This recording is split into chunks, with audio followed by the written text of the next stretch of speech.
nobody. Now let's take you out to the ballpark for the call of the game. This is Liberty Softball on the Liberty Flames Sports Network from Van Wagner. And welcome into College Station, the Lady Flames and Marist playing here in the NCAA Regionals, and we are underway.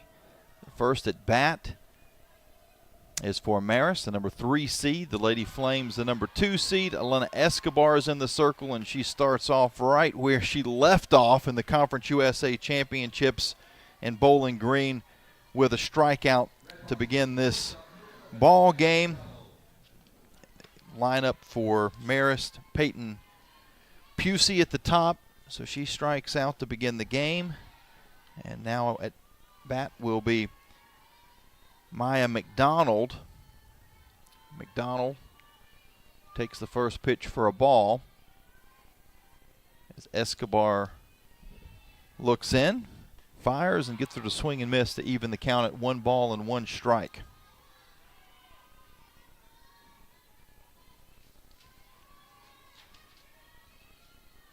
We'll get you the Flames' defensive alignment here in just a moment. It is different than we've come to be used to of late, as this pitch is lofted out into left field for a base hit.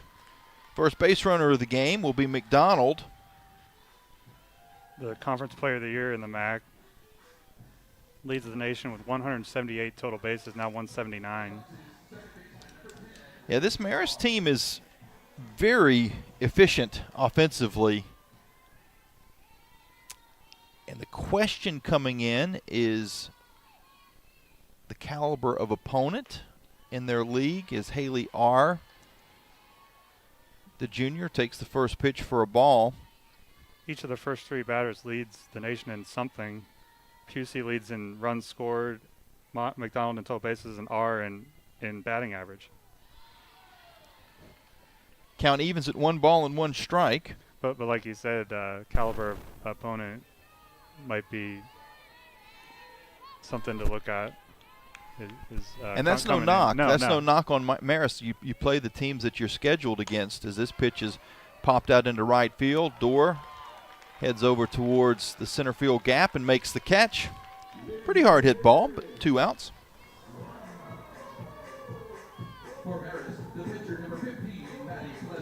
Now Maddie Pleasant's the pitcher. She's a senior, hitting .391 on the year.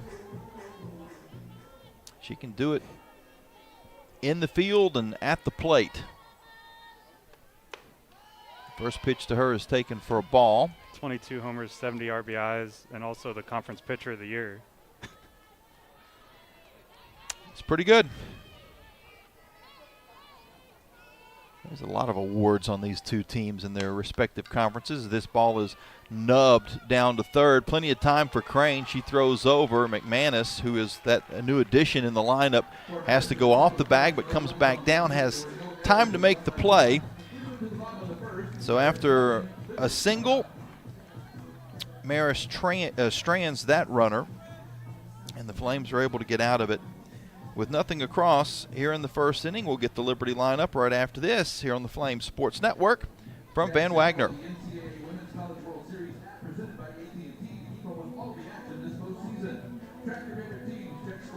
Century Exteriors offers exterior home renovations, including but not limited to gutters, roofing, siding, home additions, and much more.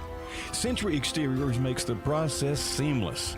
Call 434-239-6722 for a free on-site estimate, or visit us at centuryexteriors.com and Century Exteriors on Facebook and Instagram.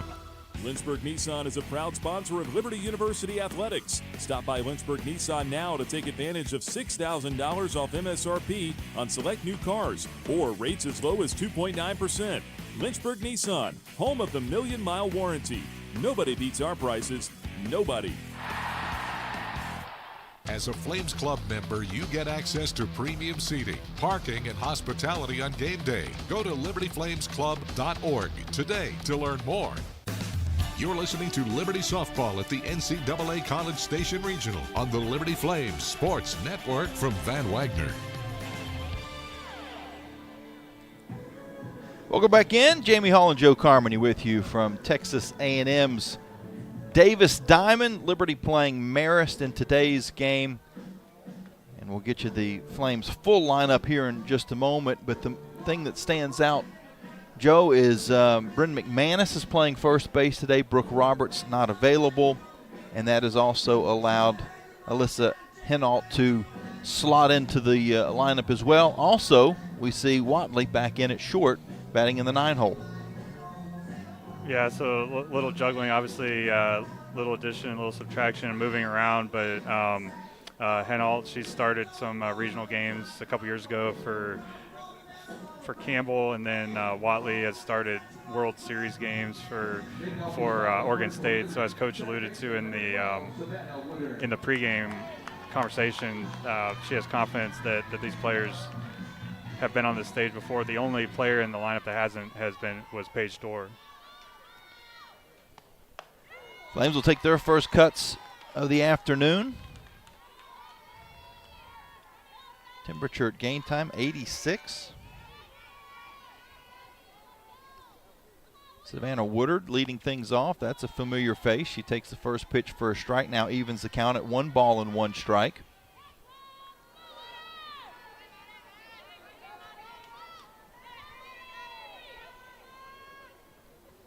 The 1-1 to Savannah's fouled back to the screen.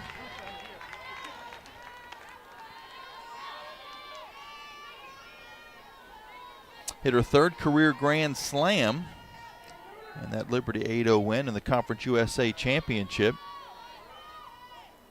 The 1-2, high and tight. 2 balls and 2 strikes. The infield for Marist, Howard at third, McDonald is at short, R at second, Gore at first.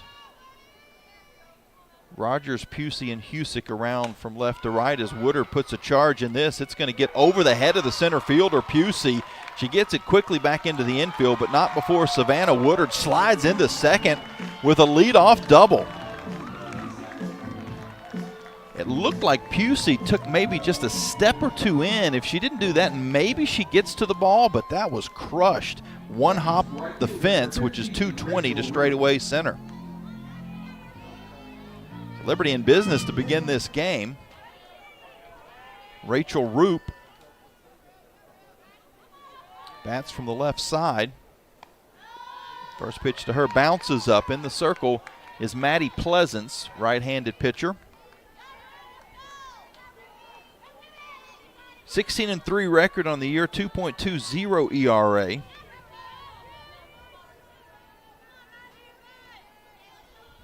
The 1-0 to Roop. Hit hard to center field again, but this time it's going to hang up right at the track.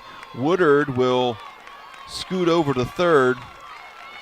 So a productive out, a hard hit out for Rachel Roop. Puts the runner at third with 1 out. Setting up one of my most electrifying stats. 36 sacrifice flies, second in the nation for the Lady Flames, and there's an opportunity out there at third with 1 out for Bryn McManus. Bryn McManus, the right-hander, digs in, takes the first pitch for a ball. Sienna Kuntze is behind the plate for Marist. There's some Pleasance in the circle. 188 strikeouts, 55 walks on the year. Bounces this in, and the count now 2-0 to McManus. Flames have Woodard, Roop, McManus, Hinault, Madry, Dorr, Crane, Jesse, and Watley the lineup today. This 2-0 is fouled back to the screen. Pleasance, the MAC pitcher of the year, is third in the nation with 10.4 strikeouts per 7 innings.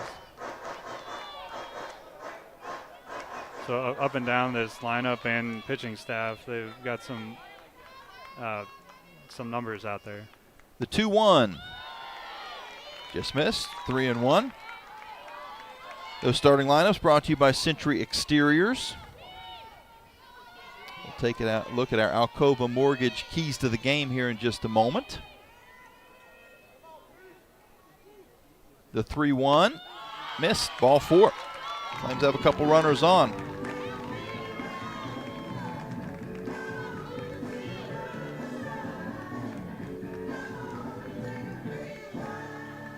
And Alyssa Hinault, the CAA Player of the Year for Campbell a season ago, transferred into Liberty. She's played mostly as a pinch hitter this year, but now gets her chance. First pitch to her is taken high outside. She actually started the final game of the regular season and hit a home run in her last at-bat right after Roop hit a home run in her last at-bat. The 1-0. Runner goes. No throw. It's called a strike, so the Flames will have runners at second and third. They were more concerned about Woodard at third base than McManus scurrying down to second. It'll be a 1-1 count to Hinault. Here's the pitch. Taken low. Alyssa on the season, 297 hitter. This is her 38th at bat. 37th start, or I should say 37th appearance. 8th start of the season. A couple of home runs, 8 RBIs, and we're going to have an early visit to the circle for Marist. Flames will take the opportunity to talk to the base runners and the hitter as well.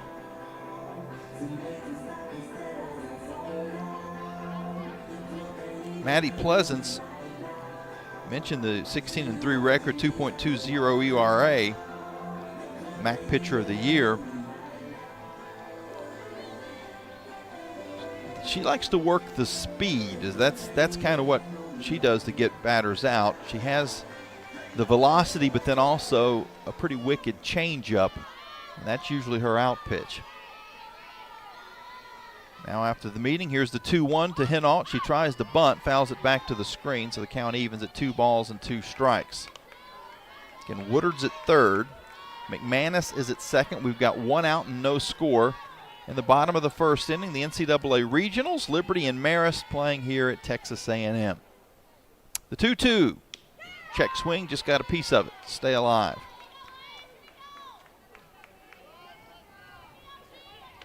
Everybody clap your hands.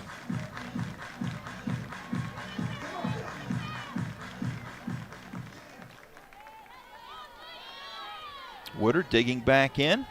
Woodard digging in at third. The pitch to Hinault is fouled off again. Just got a piece once towards the Liberty dugout, which is on the third baseline, and this last one actually fouled behind her towards the Marist dugout on first base. Another 2-2, slapped foul back to the screen. Beautiful ballpark here at Texas A&M, the Davis Diamond. Huge video screen just to the right of the left field foul pole.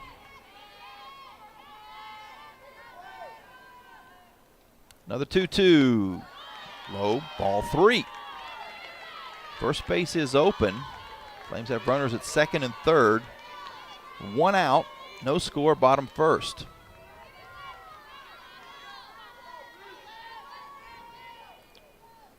Pleasance winds and fires. It hit her. And Alt's going to trot down to first, and the Flames have them loaded for KK Madry.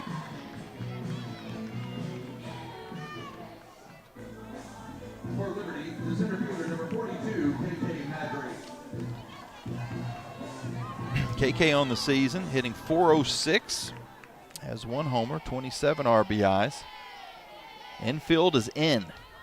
Here's the first pitch, low.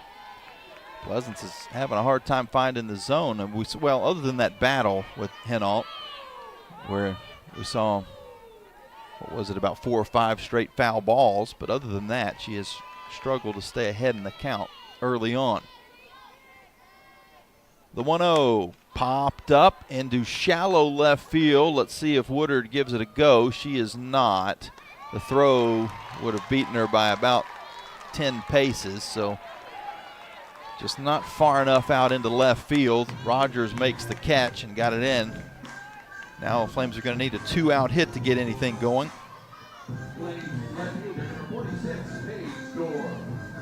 And Paige Dorr be the player to try to do it, and she has had some timely hits of late, that's for sure.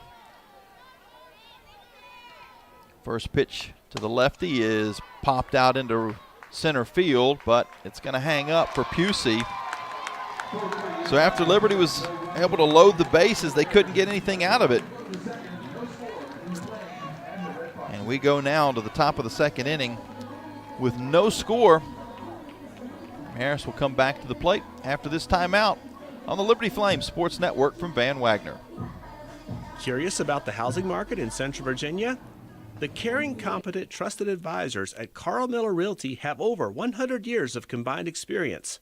We are committed to helping clients make informed housing decisions. For a winning game plan and to discover the value of your home, visit carlmillerrealty.com to make your next move a slam dunk with our winning team. That's carlmillerrealty.com. The Liberty Flames thank Segra for their support. Segra collaborates with companies to offer business-only, carrier-grade connectivity, cybersecurity, voice and cloud solutions tailored to meet their diverse needs. Segra offers these solutions across a fiber network that spans 28 states in the U.S. and is headquartered in Charlotte, North Carolina.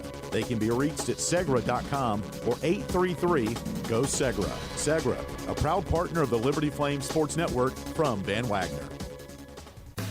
You're listening to Liberty Softball at the NCAA College Station Regional on the Liberty Flames Sports Network from Van Wagner.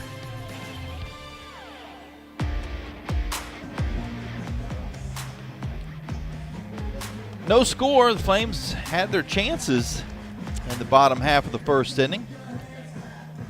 Had runners, had the bases loaded with one out. But then two pop-ups, neither of which, the second one didn't matter. The second one would have been far enough to get a sac run in. But that was with two outs, so nothing doing. And we head now to the second with no score. Flames and Marist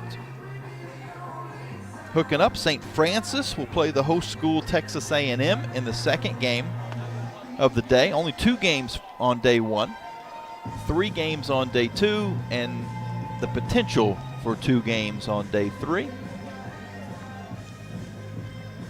We saw the Lady Flames have great contact that first inning. It was just at fielders for the most part, outside of that leadoff double by Woodard. A couple long at-bats there, 5-pitch at-bats of Bryn. Henold had an 8-pitch at-bat, got hit by a pitch, but then KK, second pitch, pop out. Dorr, first pitch, had a decent drive to left center that kind of hung up and got Marist out of the inning there. Samantha Rogers will lead things off for the Red Foxes. She's hitting .290 on the season, swings and misses at the first pitch from Elena Escobar.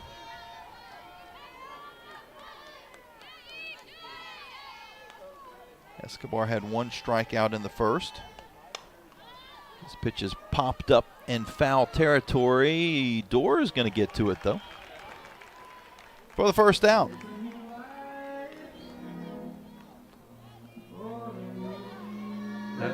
That was a good call by Dorr to call off Watley, because Watley was closing in, but the outfielder has precedence on that ball that's that deep into the outfield. I'd be curious to see Savannah Watley the first time the ball comes towards her and she has to make a play on it. She's having to adjust, and she's had a chance to practice quite a bit with this mask that she's wearing. The first pitch to Kunze is taken for a ball. Sienna Kunze, freshman, takes a strike. Kunze on the season hitting .325. She's got 8 home runs, 37 RBIs. Everybody in the lineup has a home run for both teams. Marist. Yeah, for both teams. Very good point. It's pitch hitter. So we've seen both teams hit a batter in the first couple of innings. Puts Isabella Mannery up. Mannery, .260 on the year, 8 home runs, 25 RBIs. There's 1 out and a runner at first, no score in the top of the second. Escobar's first pitch to Mannery is swung on and missed. runner goes. The throw down was a little bit low into the first base side, or they might have had a chance to get her. Jessie just couldn't quite throw that it wasn't horrible, but it looked like a little bit of a late cover as well by Watley, so she was still moving towards the bag. Check swing by Mannery, and she went around. And the runner actually didn't slide on that. It was an awkward play all the way around. The 0-2, high and tight, or high, I should say high and outside. And the count now 1 ball and 2 strikes. There is 1 out, but a runner in scoring position after the stolen base by Kunze, which was her 7th of the year. Swung on and missed. 2 strikeouts now for Escobar. Mannery was fooled. And for Marist, if they're going to get anything going in their half inning, they're going to have to do it with 2 outs as well. Flames couldn't come through a half inning ago. The first pitch to Howard is bunted but foul. Clearly a bunt for base hit. Howard has some speed at the lower end of the lineup.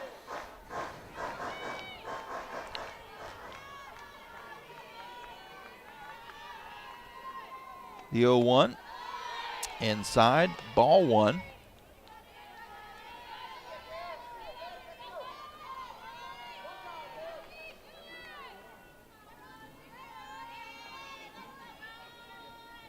Escobar's pitch is sent to short. Watley with the play. Strong throw over to first, and a nice stretch by McManus to get the final out of the inning. So that answers a couple of questions. One was how Watley was going to look on her first chance in the field.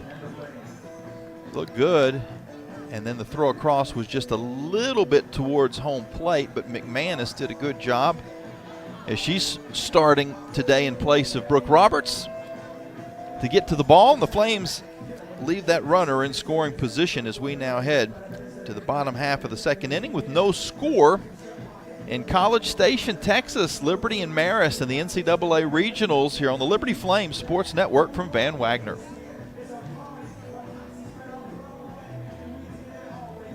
Are your feet preventing you from living life? Hi, I'm Jonathan Cotton, and you may have heard my Good Feet story, how I love my arch supports so much that I bought the store. Since then, thousands of customers have found relief from foot, knee, and back pain. I love to hear their stories of walking, running, and just enjoying their new life pain-free. Don't let foot, knee, or back pain keep you from living the life you love. Come into the Good Feet store for your free fitting and test walk. Visit goodfeet.com for the location nearest you. We look forward to seeing you soon at the Good Feet store. Earthright Mid-Atlantic, your trusted solar and energy efficiency experts. With a focus on honesty, education, and excellence, they light the way to savings, home comfort, and a greener future. Educating homeowners about the power of solar and energy efficiency is their winning game plan. More information about Earthright Mid-Atlantic, 434-200-9716 or at erepower.com. Get the latest on your favorite Flames team with the Liberty Flames podcast. Just search Liberty Flames wherever you get your podcasts or go to libertyflames.com. This is Lady Flame Softball from Van Wagner on the Liberty Flames Sports Network.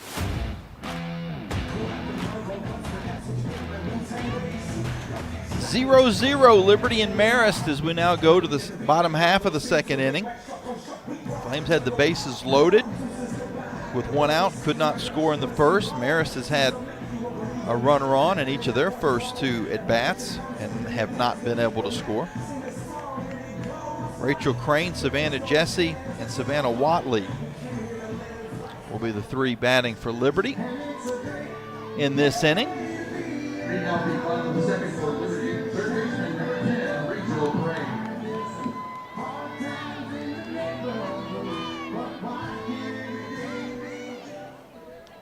Rachel Crane, the right-handed hitter, hitting .250 on the season. Takes the first pitch for a ball.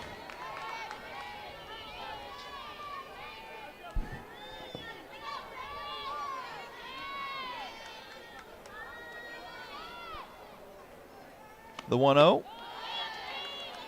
Outside.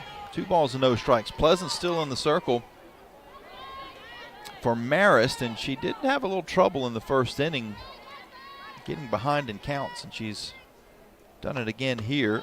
3-0.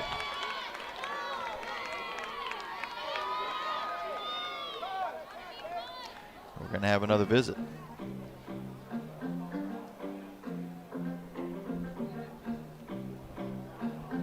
And this is an interesting situation because normally you have the catcher and the pitcher come out to the circle for the meeting. But in this case, Coach Joe Asanio, 17th year as the head coach of Marist, he actually called off the catcher, Kunze. Said, no, you stay put. I just want to have a one-on-one chat with Maddie Pleasance. He does. And now the 3-0 count is ahead to Rachel Crane with nobody on and no outs in the bottom of the second. Pitch is high and outside, so the conversation did not work. Flames will get the leadoff runner on. So we have no score in the bottom of the second inning.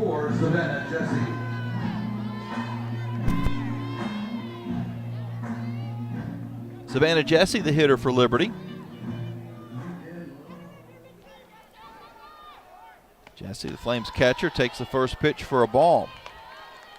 Which players are going to, and I think this is probably our Arcova keys to the game right here. Which players are going to be able to adjust to the conditions the best? The 1-0. Missed low, 2 balls and no strikes. For a pitcher, I could certainly see, as it now starts to get, upper 80s, it'll probably be in the mid-90s by the end of this ball game. A pitcher that's not used to the heat, it might cause them to miss the zone more than normal. The 2-0 down the middle for a strike. Crane and Jesse, these two batters both have homers in their regional career last year at Georgia. 2-1. Ground ball. Diving play at third by Howard. She's able to regain it. Throw over to first to get the out. The runner does advance as Crane goes to second. But Howard certainly robbed Jesse of a base hit with that diving stab back towards the middle of the field. If it was KK or Woodard, probably wouldn't have been able to get her, but just enough time to get Jesse at first base, as now Savannah Watley will step back in. Watley, the newcomer of the year in Conference USA, takes the first pitch for a strike. 354 hitter, 1 homer, 19 RBIs. Slaps this out over third base and into foul territory. Diving play by McDonald, but she couldn't come up with it, so just a 75-foot strike. Her last at bat was April 30th at UVA. Savannah Watley, that is. Missed the last couple weeks with injury. The 0-2 slapped again, but towards the left fielder, Rogers, who was playing in. She makes the catch for the second out. One thing that we've seen so far is all the outs have been very, very well hit. The contact has been very good for the Lady Flames so far in this game. And that started with Savannah Woodard at the beginning, and she's now back up. The lefty has a runner in scoring position, but 2 outs, takes a strike. So Pleasance, after walking Crane, has settled in. She's found the zone.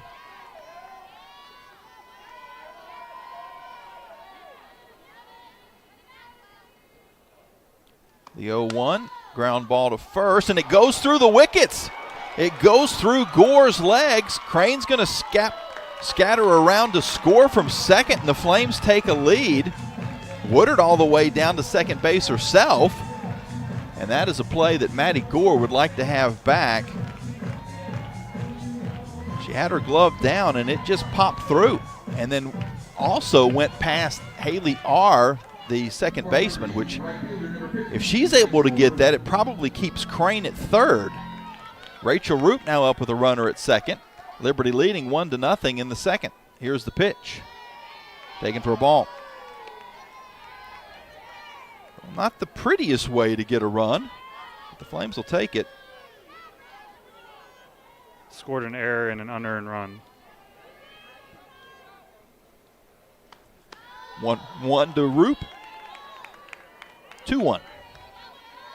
That gives us time to, I can't remember his name, but the official score here is the official score for the Women's College World Series. Did you get his autograph, Joe? Not yet. On the post-game box score. Nice. 2-1 to Roop. Oh. They're trying to walk her, but that pitch almost came back into the zone. Kunze was standing in the left-handed batter's box, but the pitch almost came back across the plate. Now this is much further outside, and Roop will take the walk. So Liberty now with runners at first and second, and Bryn McManus, who walked her first time up. That's Roop's 40th walk of the season. Second official intentional walk. Strike taken by McManus. Yeah, how many times this year has Roop been unofficially intentionally walked? Quite a few. The new stat program needs to incorporate that in the 0-1 in the dirt. 1 ball, 1 strike. That would be very subjective, I would think. Yeah. Well, more subjective than hits and errors. The 1-1. Strike called. McManus behind in the count. 1 ball and 2 strikes. A couple nice changeups there. One to McManus, one to Roop. We see that change of speed.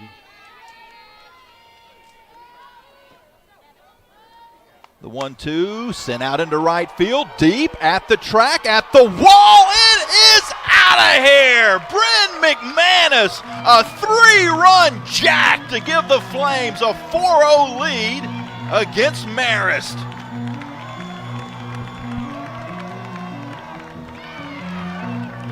How many times, Joe, has Bryn McManus seen Roop get walked in front of her, and then she has made the other team pay? Quite a few. Last year at UTEP, or last year against UTEP in the conference tournament to tie a Grand Slam. She's done it. She had a really big 2-run double after that happened at La Tech this year in the 7th inning. So you pick your poison. That was opposite field as well. Hinault takes the first pitch for a ball, and all these runs unearned after the error by Maddie Gore at first base.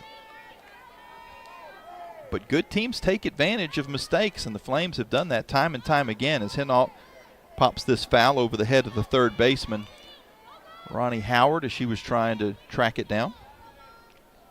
Yeah, and that's got to be deflating for Marist because the ball's hit to the first baseman, no runs have scored.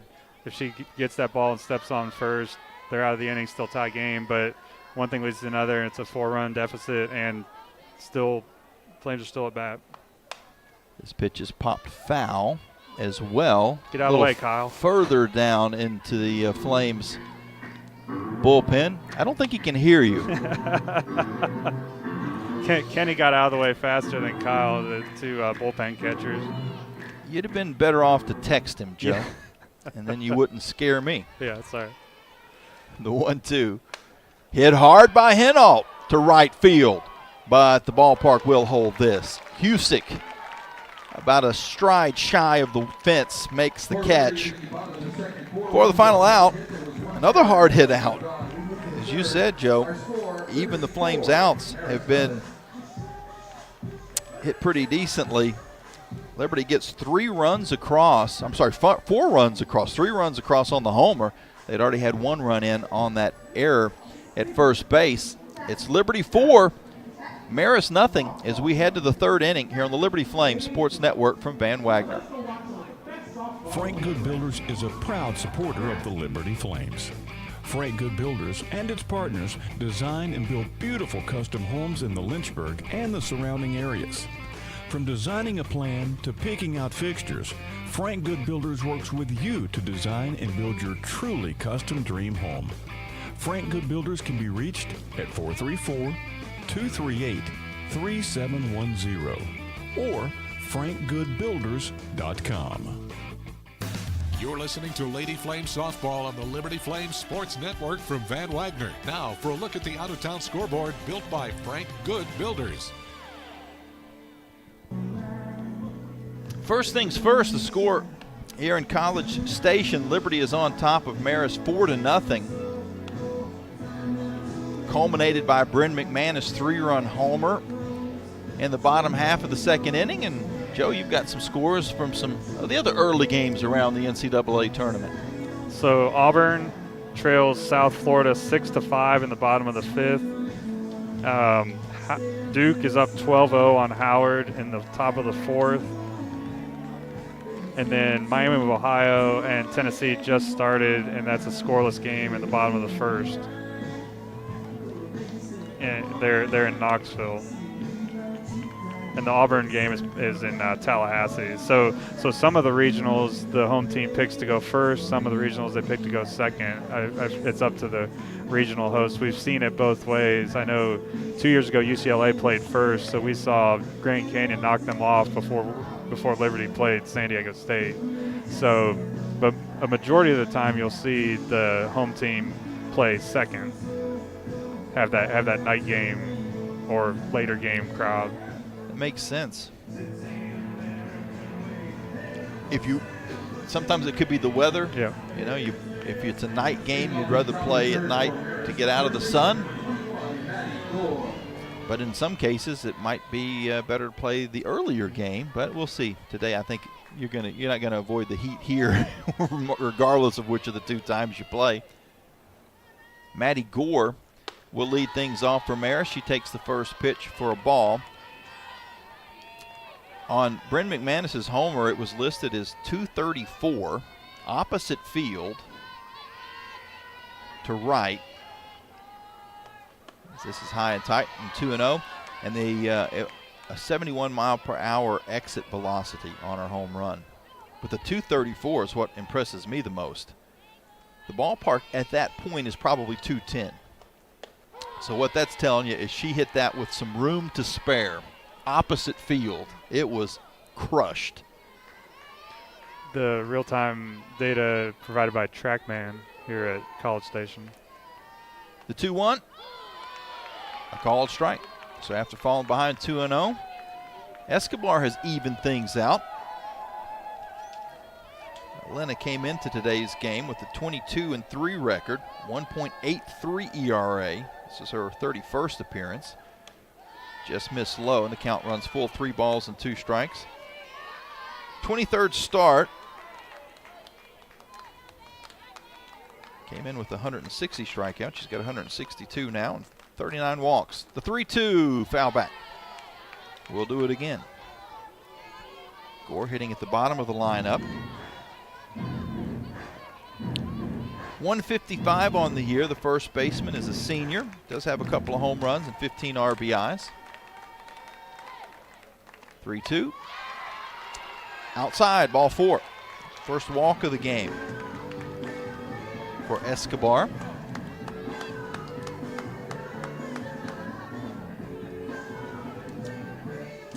Back to the top of the lineup. The other thing to continue on that thought is Caitlin Husick will step in. The lefty takes the first pitch for a ball low. Is by playing the earlier game, maybe you don't get as much of a crowd, but you get more of a rest going into the second day. Correct. That's a good point there. I know that helps teams that get to the next day in a conference tournament setting, in a regional setting. Sometimes, especially when the game goes into extra innings, or they get weather delay and they're there and you're in your hotel relaxing. in the air conditioning. They're out in the heat of the day. So on paper, it's a very big, and it usually bears out that it's a very big advantage to be resting instead of playing that second game. A little bit of a chat in the circle between Jesse and Escobar as Pusey now steps back in and takes a ball. She's ahead in the count 2-0. Gore, the runner at second. I'm sorry, the runner at first. The 2-0 is bunted, but foul. Crane lets that trickle into foul territory. Count now 2 balls and 1 strike to Pusey. She makes her way back to the box. Gore on the season, only 2 stolen bases. He's been caught once.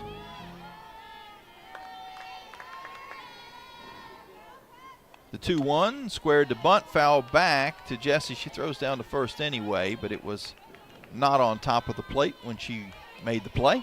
Count 2 balls and 2 strikes after a couple of attempts to bunt the runner down have failed.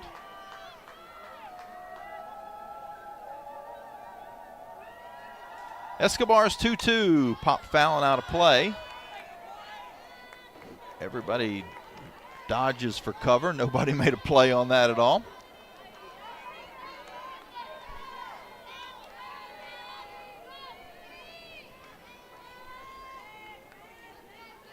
Here's the 2-2 again, high and outside, ball 3. And we talked about dealing with the heat. It could cause some pitchers to get out of the rhythm a little bit. You might see more balls thrown than normal. Here's the 3-2, smoked out into right center field. It's going to one-hop the wall. Madry gets it. The throw in is going to trickle all the way to the pitching circle, but that doesn't really affect anything. The runners will be at second and third with nobody out. That was that was a changeup that she did a great job with. Another opposite field smack. And Maya McDonald, it was a 451 hitter on the year. The Flames are going to have a visit in the circle. It's Coach Sammy Fagan Graham. I'm sorry, Coach Casey Fagan Graham. There's so many different surnames right. with this team. And Coach Will Graham is here, strength and conditioning coach. So Coach Dot Richardson Pinto is also coming out to talk things over. Now off the bat there, you kind of get that sense that was in the gap, and you're looking at KK, and at first I'm like, she's going to make a great play on this, but it was just hit a little too much on a line that split the gap there. But it seems like there's always a chance for KK to make a game-changing play on defense and offense as well. But you hold your breath when their ball goes in the gap. After the conversation, we're ready to go again. There's no outs. Marist has runners at second and third. Here's the pitch to McDonald. It's taken for a ball. These first 4 batters are all first-team all-region players for Marist, and McDonald is the player of the year in the MAC with 24 home runs, 63 RBIs. And she sends this to left field. There's no doubt about it. It's gone. Way out of the ballpark, and just like that, Marist has made this a 1-run game. McDonald with 25 homers on the season. She now has 66 RBIs. But both of those last 2 extra base hits were on changeups that were 52 miles an hour, so they must have been sitting on that pitch and that specific count or situation. So now that answers a question that we had was, Marist has some really gaudy numbers, but the RPI of their conference is really low. And I think we're seeing at the top half of this lineup that it doesn't matter who's pitching, that if you leave one where they can hit it, they're going to be able to put it out of the park or into a gap. Haley R. steps up. So McDonald's now 2 for 2 on the day, singled in the first, now homered in the third. R is 0 for 1. She pops it into foul territory. McManus comes over towards the Red Foxes dugout to make the catch. If you're just tuning in, Bryn McManus starting at first base today. Brooke Roberts not available day to day. Maddie Pleasance, who pitches and hits for herself, is 0 for 1. Takes the first pitch of this at bat for a strike. She grounded out back in the first.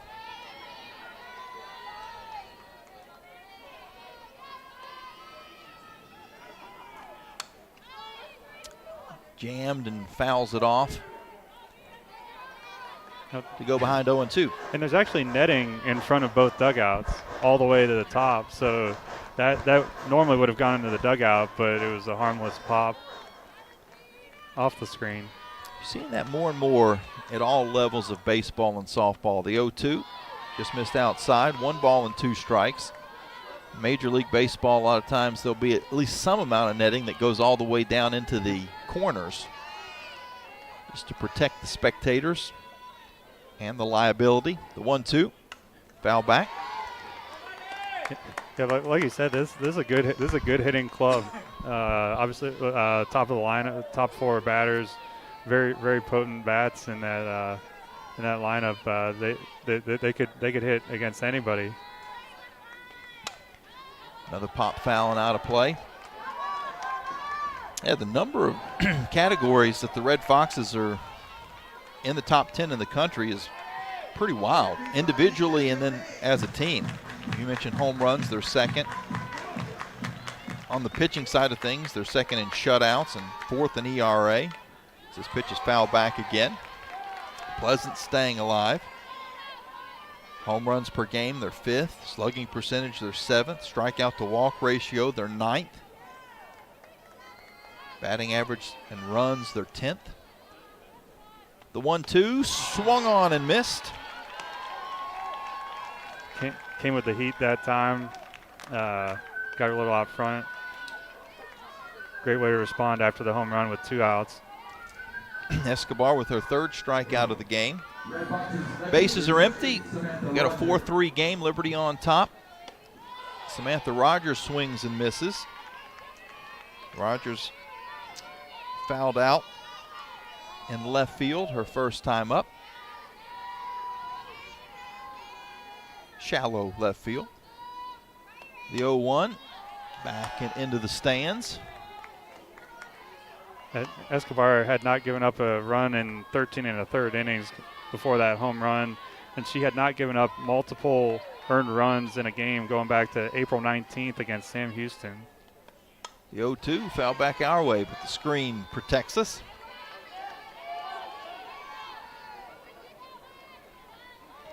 Capacity here at Davis Diamond is 2,000. Probably only 200 or 300 right at the moment, but that'll change as the Texas A&M crowd starts to file in closer to their game time. This pitch is a ball, 1 ball and 2 strikes. The Flames parents are in the shade standing on the concourse. I don't blame them. Nope. 1-2, check swing. Did she go? She did not. 2 balls and 2 strikes. Find relief any way you can in this heat.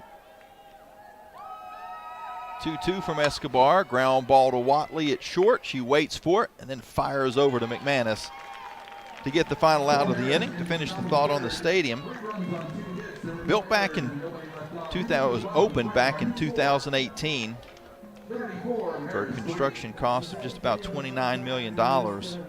Record attendance 2,455, and there is no berm, so there's no supplemental seating, so that means there was a lot of people standing for that game back in 2022 when they set the record. All grass and dirt field, no turf at any point on there. Beautiful. It's in great shape. It's got the Texas A&M logo out in center field. All green fencing, 200 down the lines, 220 to straightaway center field. Beautiful facility. Scores 4-3, Liberty with the lead. It'll be the Flames at bats in the bottom of the third when we come back. Thousands of our teammates make and deliver 300 of the world's best brands and flavors, locally. From the heartland to the coast, in big cities and small towns. Our products are moving, and our trucks are rolling. We share a passion and a purpose, and we love to refresh and serve our communities. We are Coca-Cola Consolidated, your local bottler. Looking to buy a home or refinance a mortgage? Now is the time to take advantage of your one-of-a-kind offer from Alcova Mortgage. As an employee or alumni with Liberty University, you are eligible to receive a lender credit that equates to 1% of your total loan amount, up to $5,000. This offer provides you with some much-needed savings while also helping you tackle your closing costs. Visit alcova.com/liberty today for details. Offer does not apply to broker loans. Alcova Mortgage, NMLS ID 40508, NMLSconsumeraccess.org, Equal Housing Lender. You're listening to Liberty Softball at the NCAA College Station Regional on the Liberty Flames Sports Network from Van Wagner.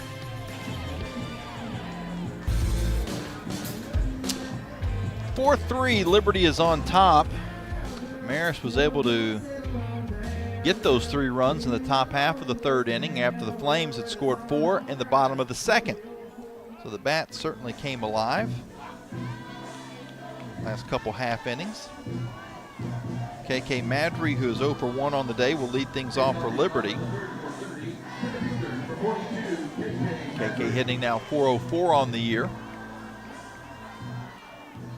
Always a threat to bunt to get on, so the infield is in. First pitch to her, she squares the bunt, pulls back, and the ball goes all the way to the screen. It's almost a given if KK gets to first, that KK is going to get to second.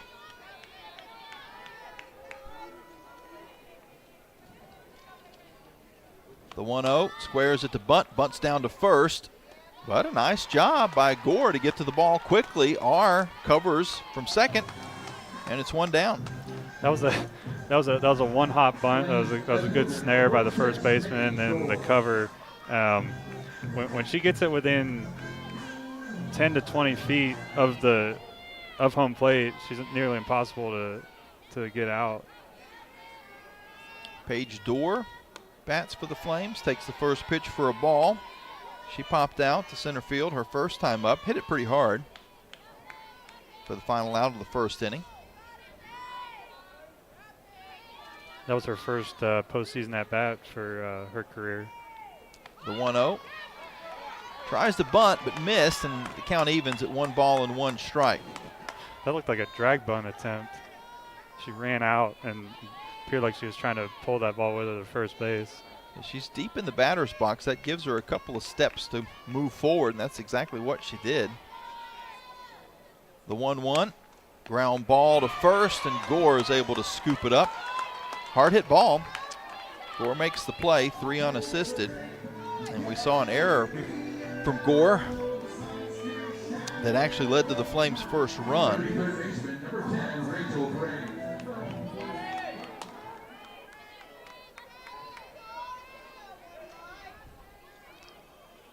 Rachel Crane, the hitter for Liberty. Strike call. She falls behind 0-1.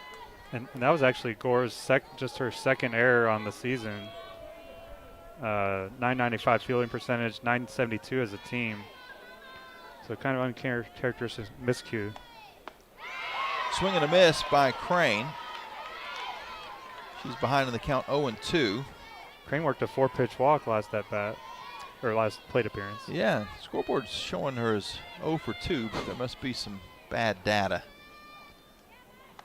This is an 0-2 count. She swings and misses. It's in the dirt. The throw gets past Gore out into right field. Crane gets to second, slides in safely. So even though she struck out, Rachel Crane is going to be in scoring position with 2 outs.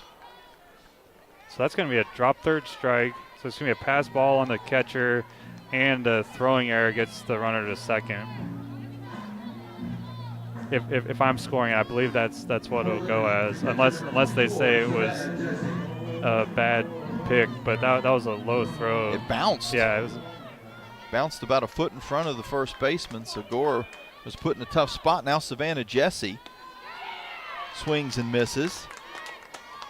Off speed, 55-mile-an-hour pitch had her out in front. That was the first strikeout of the game for Marist. As this pitch to Jesse is hit hard, but right at the third baseman, Howard. She throws over to get the final out, so the Flames not able to take advantage of the strikeout, which allowed Crane to eventually get to second. And we stay at 4-3, Liberty. After 3, you're on the Liberty Flames Sports Network from Van Wagner. Turn up the heat. Foster Fuels is a proud partner of Liberty Athletics. Foster has been fostering warm moments for 100 years. Headquartered in Brookneal, Virginia, Foster has been providing exceptional propane and gas services since 1921. Stop by one of our 6 showroom locations across Central Virginia to view our wide range of products. From propane to fireplaces and grills to tank installs and tankless water heaters, Foster has it all. Download our app or visit fosterfuels.com for more info. At Carter Bank, we believe life is best lived full of opportunities and dreams, of goals achieved and promises kept. We've been creating opportunities for more people and businesses to prosper since 1974. That means great local lending, convenient access to your money, accounts and guidance that make it easier to get more done. We are Carter Bank, the preferred community bank of Liberty Flames Athletics. Visit carterbank.com to learn more. Member FDIC, Equal Opportunity Lender. You're listening to Liberty Softball on the Liberty Flames Sports Network from Van Wagner. Time now to check the Carter Bank box score. A pretty wild start to the ball game. Flames are on top 4-3. Liberty 4 runs on 2 hits, no errors. Marist 3 runs, 3 hits, and 2 errors. And the error, at least the first error for Marist, is what led to all 4 Liberty runs in the second, which was finished off by a 3-run homer from Bryn McManus. So after 3 complete, Liberty up by 1. St. Francis will play against Texas A&M after this game. The winners will play tomorrow. The losers will play tomorrow. Double elimination, 4-team regional. Umpires for today's game: Mike Burrell behind the plate. Brett Higgins is at first. Ron White at second. Not that Ron White. Kaylee Young is at third. And Marist has Ronnie Howard due up this inning, but not that Ronnie Howard. Yeah, I wonder if her parents were big fans of the Andy Griffith Show. As we found out. Our Happy Days. Right. We found out that Emily Kirby's dad's a big fan of Andy Griffith's show. Yeah.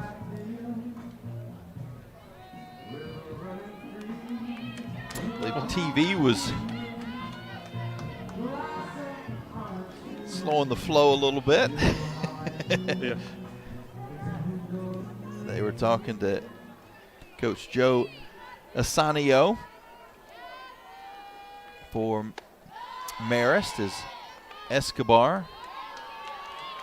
Her first pitch to Sienna Kunze is taken for a ball. Check swing, but she didn't go. Kunze was hit by a pitch her first time up. Takes a strike, and the count evens at 1 ball and 1 strike. Asanio, his 17th season with Marist. One of the coaches named to the MAC 40th anniversary team in 2020. 2 balls and 1 strike to Kunze. Coach of the year this season. Strike call. 2 balls and 2 strikes. Nobody on, nobody out. Liberty leading Marist 4-3 in the top of the 4th. Escobar fires. Big swing and a miss. And that will be the 4th strikeout of the game for Escobar. Kunze, the first out.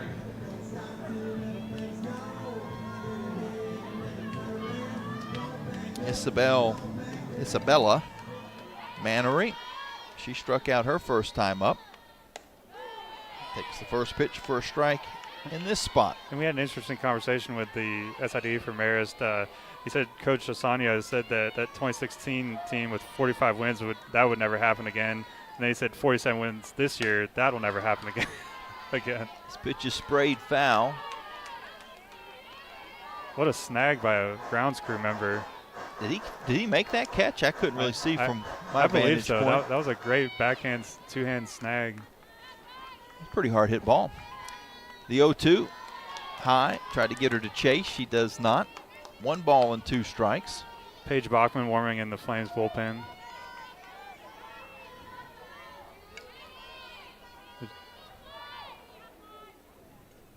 The 1-2 swung on and missed off speed. And that is back-to-back strikeouts for Escobar, and the second time that Mannery has struck out in the game. So a much cleaner inning so far for Escobar. She faces Ronnie Howard. It's hard to tell by the picture on the video screen, but it almost looks like a strawberry red hair color for Ronnie Howard. Not unlike the other Ron Howard that was the lucky redhead on the Andy Griffith Show. That Ron Howard doesn't have a whole lot of hair anymore, so probably not red anyway. The 1-1 to Howard. Foul back, 1 ball and 2 strikes. One of the rare people to have almost as prolific of an acting career as directing career. Yeah, absolutely. Stopped his acting career pretty early. The 1-2 just missed outside. 2 balls and 2 strikes. This Ronnie Howard was 6 for her last 14 coming into the ball game. 0 for 1 today, having grounded out to short. 2-2, swung on and missed. Escobar strikes out the side and bounces back from the 3-run inning she gave up in the 3rd. Liberty 4, Marist 3. Flames will be to bat here in just a moment on the Liberty Flames Sports Network from Van Wagner. Your business deserves a bank that values relationships and prioritizes customer service. Since 1979, First Bank & Trust Company has been delivering on these very commitments. Our bankers have been accessible, consultative, and provide a degree of understanding developed through years of commercial experience. First Bank & Trust has the expertise and capital to fund small and large projects up to $32 million. More information on First Bank & Trust and its services is available at firstbank.com. Member FDIC, Equal Housing Lender. Score big at Haley's Appliance and Haley's Outdoor in Lynchburg with major brands of appliances that will make your house feel like a home and outdoor equipment to have your yard looking its best. Haley's puts customer service first. They deliver and service all of the products they sell and will take care of the process from start to finish. Log on to Haleys.com today for product availability. Haley's Appliance and Haley's Outdoor in Lynchburg is a proud sponsor for Liberty Flames Athletics. Follow the Liberty Flames Sports Network from Van Wagner on social media and keep up with all your favorite teams. Search LFSN Radio on X, formerly known as Twitter, Facebook, and Instagram. Now back to more Lady Flame softball on the Liberty Flames Sports Network from Van Wagner. 4-3, Liberty on top of Marist. As we head now to the bottom half of the 4th inning, the Flames will have the bottom of the lineup coming up. Savannah Watley. Good to have her back playing again. Certainly want to give some credit to Jemiah Byram, who came in her stead while Savannah was working through the injury issues. And for the most part, I mean, played great. Had the home run at the CUSA tournament held her own or better at short during the course of the last couple of weeks and was one of our guests on this week's Liberty Flames softball show, along with Savannah Jesse and head coach Dot Richardson Pinto. You can listen to that on the Liberty Flames Sports Network YouTube page or your favorite podcast provider. Just search Liberty Flames Podcast. Hear the entire show. Right now, Coach Richardson is talking to ESPN. As soon as that conversation finishes up, we'll get back to some softball. And at the administrative meeting, ESPN talked about how they were going to have a shorter commercial break during the interview inning to where it wouldn't be quite as a long a delay as it normally can be when you take a full break and then you do your coach interviews. We're ready to go now. Savannah Watley, the lefty, steps in. First pitch to her is in the dirt. Maddie Pleasance in the circle for Marist. After a little bit of a rough start, finding the strike zone, she has certainly settled in. Watley takes a strike. 1 ball, 1 strike, no outs, nobody on. Liberty leading by 1 in the 4th. Here at the NCAA Regionals in College Station, home of Texas A&M. The 1-1, checked her swing. And it is a ball. 2 balls and 1 strike. Home of Texas A&M and a very loud train. Yes, it is. So much so that they give you earplugs in your hotel room. Yep, right across from Kyle Field. 2-1 is in the dirt. 3 balls and 1 strike to Watley. Flames would love to get the leadoff runner on. Watley's almost like a second leadoff hitter, batting in the 9 spot. One more person to try to get on to slide into that top half of the order as Watley fouls this pitch off. Woodard and Root to follow. Yeah, the hotel we're at is, when you say across the street from Kyle Field, it is. I mean, it's as close to Kyle Field as you can get. The 3-2 hit hard out into the left center field gap. It's going to get all the way to the wall. Watley chugs into second. She's going to keep going. The throw to third is not in time. Savannah Watley with a leadoff triple. Wow. She just kept going. I think there was a bit of a miscommunication there between center and left. Oh, it kicked past the center fielder, so she had just enough time to turn. Everything was in front of her.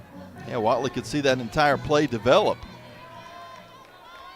She took advantage. So the Flames have a runner at third. Savannah Woodard, the hitter. Back up the middle, base hit. Watley will score from third. Savannah Woodard with the RBI, and Liberty leads 5-3. Saw Woodard hit the ball hard to begin the game. She got a double. She's now 2 for 3. Gets her first RBI at this regional. Rachel Roop with first base occupied will step up to the plate. She hits the ball out into left field, but it's going to hang up. Rogers makes the catch, and that is the first out of this 4th inning.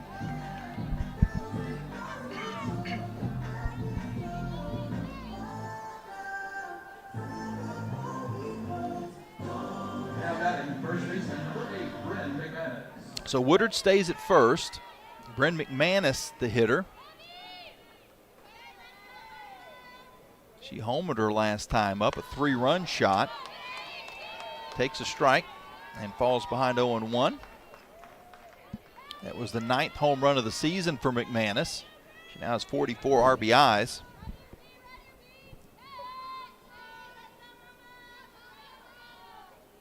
The 0-1 ground ball foul. Trickles towards the Flames dugout. Liberty in the third base dugout, which is the home dugout for Texas A&M. If Liberty were to play Texas A&M, regardless of the circumstances of who's considered the home team in that ball game, Texas A&M would get to keep that dugout as this pitch is fouled back. And that is the quirkiness of the regionals, Joe, and I'll have to, once it gets to that point, I'll have to just acquiesce to you to explain it. But in the first two games, the higher seed is the home team, but then after that, it can be very convoluted. The 0-2. Low, 1 ball and 2 strikes. Yeah, they do their best to even out the who hosts and who. They try to give everyone the equal opportunity to host. Whereas in a lot of conference tournaments, you're to be the home team. To the home team, correct? Yeah, the home team on the scoreboard. 1-2, back up the middle, another base hit. Woodard has to stay at second as it was played quickly by Pusey in center. But the Flames now have runners at first and second with 1 out for Alyssa Henault, who is drawn into the lineup today with Brooke Roberts out with illness. First pitch to Henault, she squares the bunt, pulls it back, and takes a ball. Both corner infielders charging.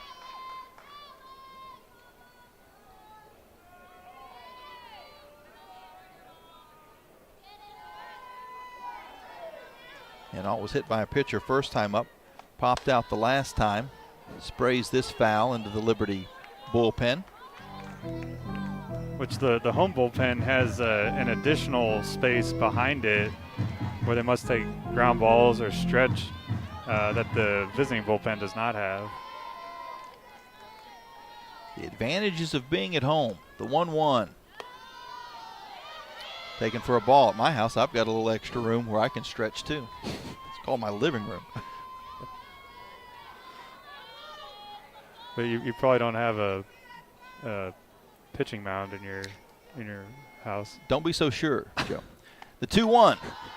High, ball 3. I do have a basketball hoop in my house. That's right. Not a full size, but.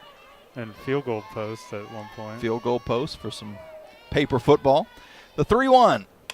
Hit hard, out into left field, base hit, but it hung up just enough that Woodard had to be careful, so she could not go full steam. She stays at third, and the Flames have the bases loaded with 1 out. Nice inside-out approach for Henault, and looks like we might see a pitching change. Center fielder, number 42, KK Madry. So Woodard's at third now. McManus is at second. Henault's at first, and KK Madry, who is 0 for 2 on the day, will step up, and we do indeed have a pitching change, which I think is going to move some of the outfield as well. We'll figure all that out and come back after this quick timeout here on the Liberty Flames Sports Network. From Van Wagner, the Lady Flames leading 5-3 in the bottom of the 4th. Stay informed and entertained with the Liberty Flames podcast, presented by Sentry Exteriors. Get the latest news and hear from the players and coaches from your favorite Flames teams. First of all, it's a privilege just to have a chance to be in the NCAA Tournament. I expect us to play our best football going forward. I really believe that. Catch the latest coaches shows, the NASCAR podcast, double coverage, the Liberty Flames Clubhouse Report, and more. It's all on the Liberty Flames podcast channel. Listen on the Liberty Flames mobile app or wherever you get your podcasts. You're listening to Liberty Softball at the NCAA College Station Regional on the Liberty Flames Sports Network from Van Wagner.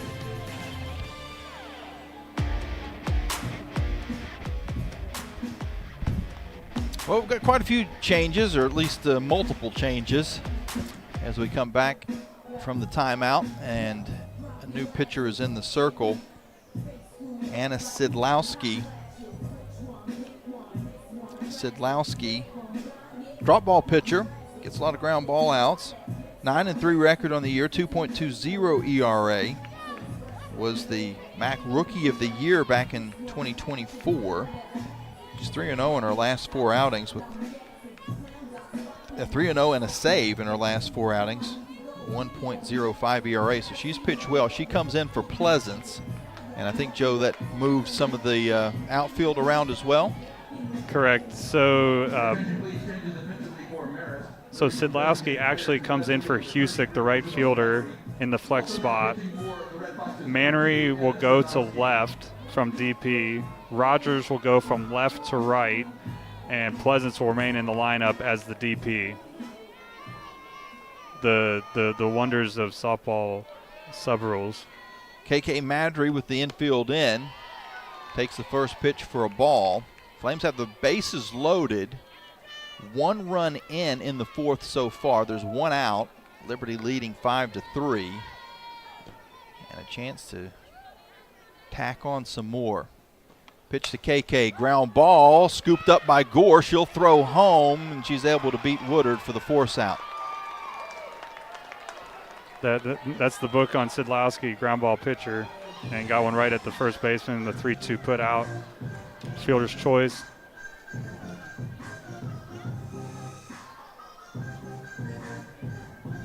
So now the Flames will have to do it with 2 outs.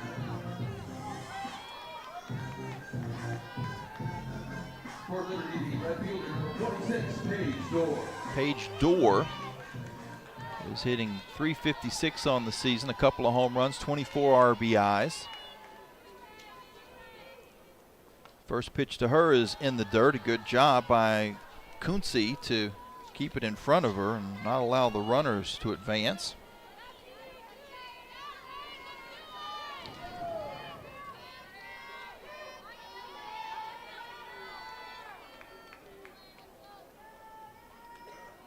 Bases loaded, the 1-0 to Dorr. Hit hard to right field, over the head of the right fielder, Rogers. It's going to get to the fence. 1 runs in, 2's across. Madry from first scores. The Flames with a 3 RBI double. They lead 8-3. Paige Dorr comes up huge again for the Lady Flames.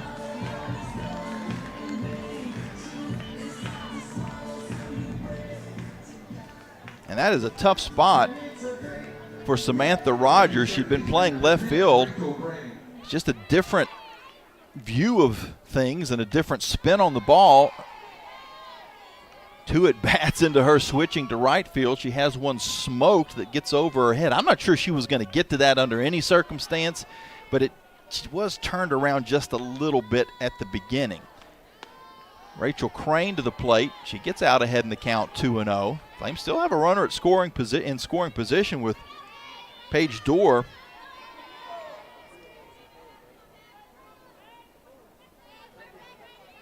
And what has been a high-scoring game so far. Flames 8, Marist 3. And Liberty's 8 runs are the most they've ever scored in a NCAA tournament game. Last year's 7-3 win over Georgia was the most. Now it's 8. Crane out ahead, 3 balls and no strikes. First base is open, and that's where she's going to head to. Another 4-pitch walk for Crane.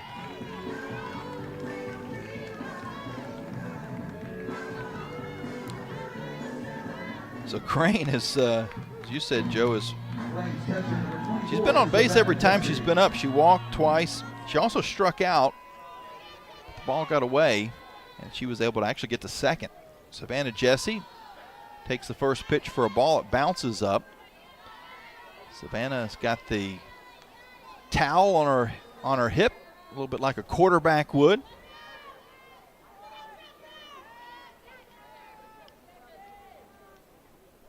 The 1-0, strike down the middle. 1 ball and 1 strike. Jesse has grounded out to third in both of her appearances so far in this game. Flames in the red unis with white pants, red helmets, light blue stirrups. Marist, white jerseys and pants as this pitch is a ball. Got the red socks, and those that choose to have a visor have the red visors on out in the field. Runners at first and second for the Flames. 2 outs and a 2-1 pitch to Jesse. High and outside, ball 3. Liberty already has 4 runs across in this 4th inning, and they've extended their lead to 8-3.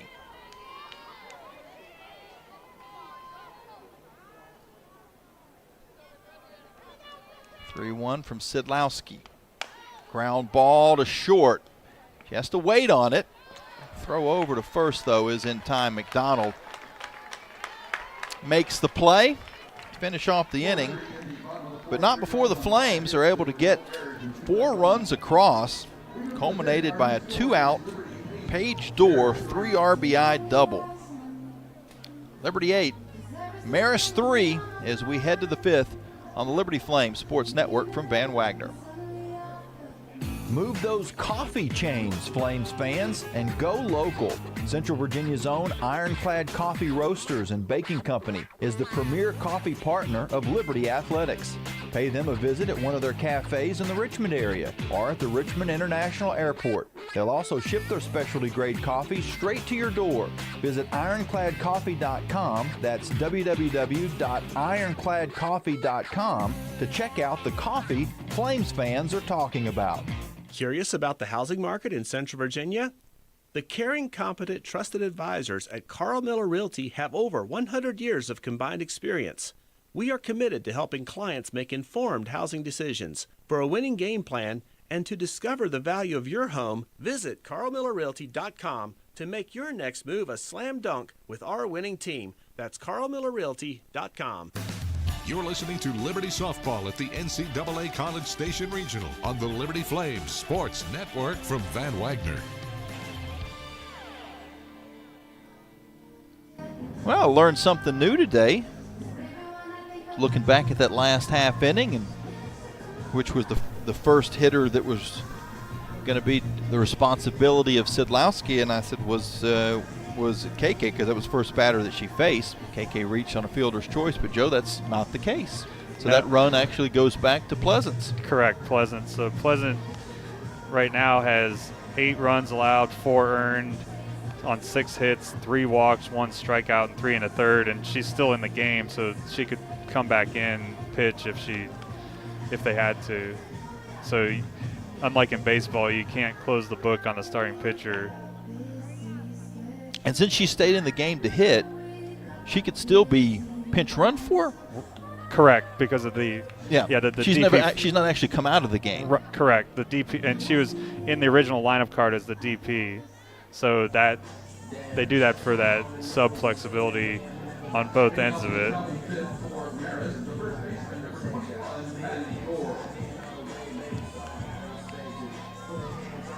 Elena Escobar still in the circle for Liberty. She struck out all 3 back in the 4th after giving up 3 runs in the 3rd. First pitch to Maddie Gore is taken for a strike. And Gore led off that 3rd inning with a walk, kind of opened the door on the the next 2 batters, double and homer. Swings and misses, falls behind on the count 0-2. Does Gore. The 1 through 4 batters are very dangerous in this lineup. The 0-2. Did she go? She did. Strike 3 called. Well, I guess called swinging. The check swing went too far, and that is the 7th strikeout of the game for Escobar. And 4th in a row. We saw her have 6 in a row in the championship game. Peyton Pusey, who struck out her first time up, takes a big swing, comes up empty. She also had a double back in the 3rd inning. The 0-1, bunts it, back to Escobar, and there's not going to be a play. A little miscommunication between her and Crane, but it wasn't going to matter. Pusey bunted that perfectly. So Pusey has reached her last 2 times up.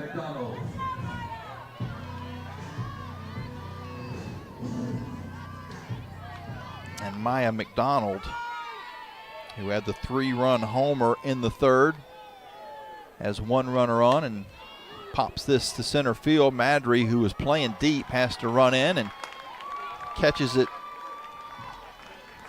somewhere just a little bit east of El Paso. The Texas State logo with TA&M is painted out there in center field. KK standing in the Oklahoma Panhandle at the beginning of the at-bat, had to work her way in towards the bottom of the state, out towards on the west side of things. Haley R. gets behind in the count 0-1. There's now 2 outs and a runner at first base. Liberty leading 8-3 in the 5th. This pitch taken for a ball. Jesse pops up, looks down to first, but doesn't throw it. Speaking of states, I'll have a fun story about states when we get a second. This pitch is hit hard to Crane. She makes the play cleanly on a hop and fires over to McManus to end the inning. Hard hit ball, but an out, and that'll do it for Marist in the top half of the 5th inning.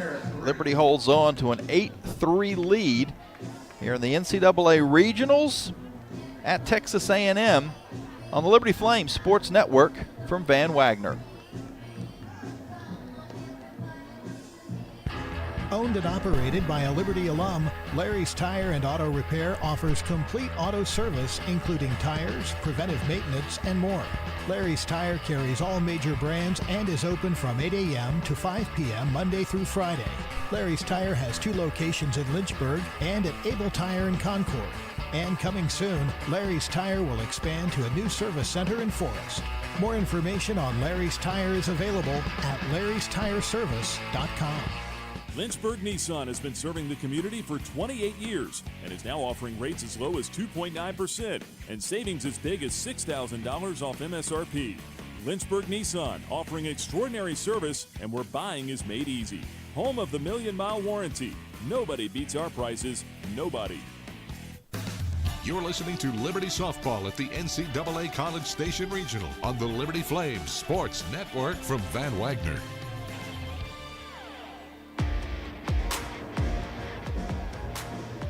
Jamie Hall and Joe Carmany with you from Texas A&M. Davis Diamond, the host school, will take on St. Francis in the second game of the day.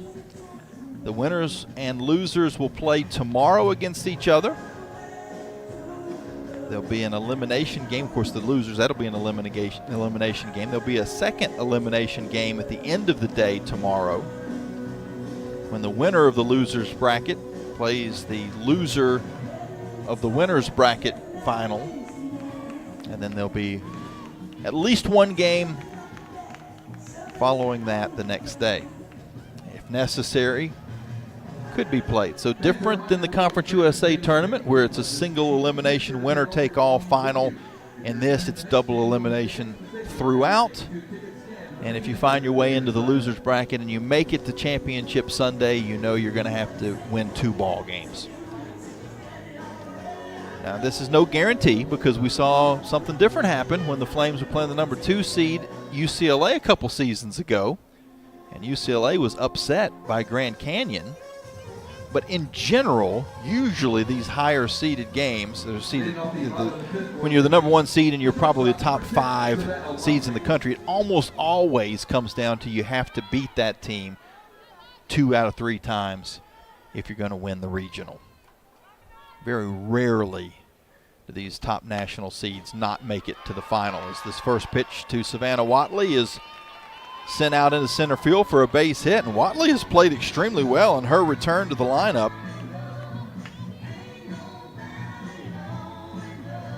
Playing second baseman, number 12, Savannah Woodard. Back to the top of the lineup for the Flames, Savannah Woodard. Woodard 364 on the year, 1 home run, 19 RBIs. Sees this pitch bounce up. Sedlowski in the circle. Anna Sedlowski came in relief in the last inning.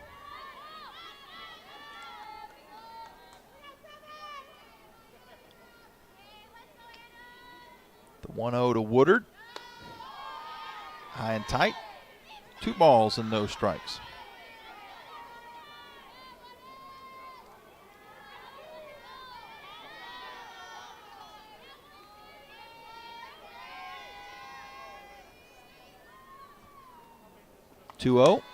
Ground ball to second, and Woodard kind of came in front of the second baseman, R, which allowed the ball to get all the way out into right field. Woodard is at second. Watley rounds third, and she scores. And there's definitely going to be a conversation about this as to whether or not there was interference, as Watley cut in front of Haley R on her way to second base. She didn't touch the ball, but it certainly affected R's ability to make the play. And so we'll see if anything comes from this. But as it sits right now, Savannah Woodard is at second. The umpires are going to talk about it to see if there was obstruction. But I guess if it were on the offense, it would be interference, and the obstruction would be on the defense. Correct. But the if semantics. Yes, yeah. Joe's middle name. Yeah. Yeah. No, you're right. You're absolutely correct. But well, just to kind of to restate what happened, it was a fairly soft ground ball by Woodard that R looked like she was going to make a play on. Might not have been able to get Watley, the lead runner at second, would have certainly been able to get the out at first.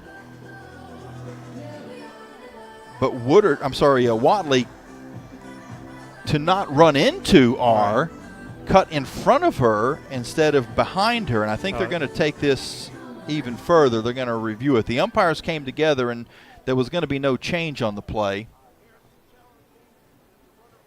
Well, the home plate umpire, his mic is not working, at least not in the stadium or on our umpire feed. So, but we know what they're looking at.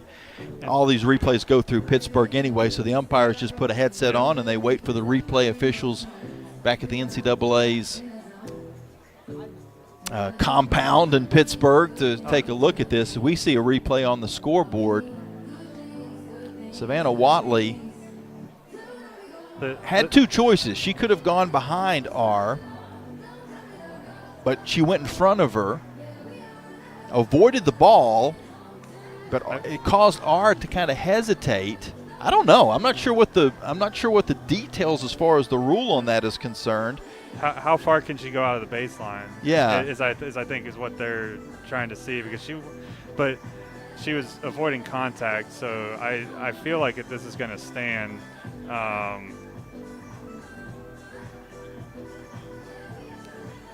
Yeah, it didn't look like there was any contact between her and R. That's something that they could look at here on this replay, though. If there was any sort of contact, it's like goaltender interference in hockey.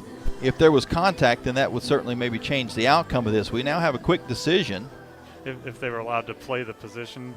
Exactly.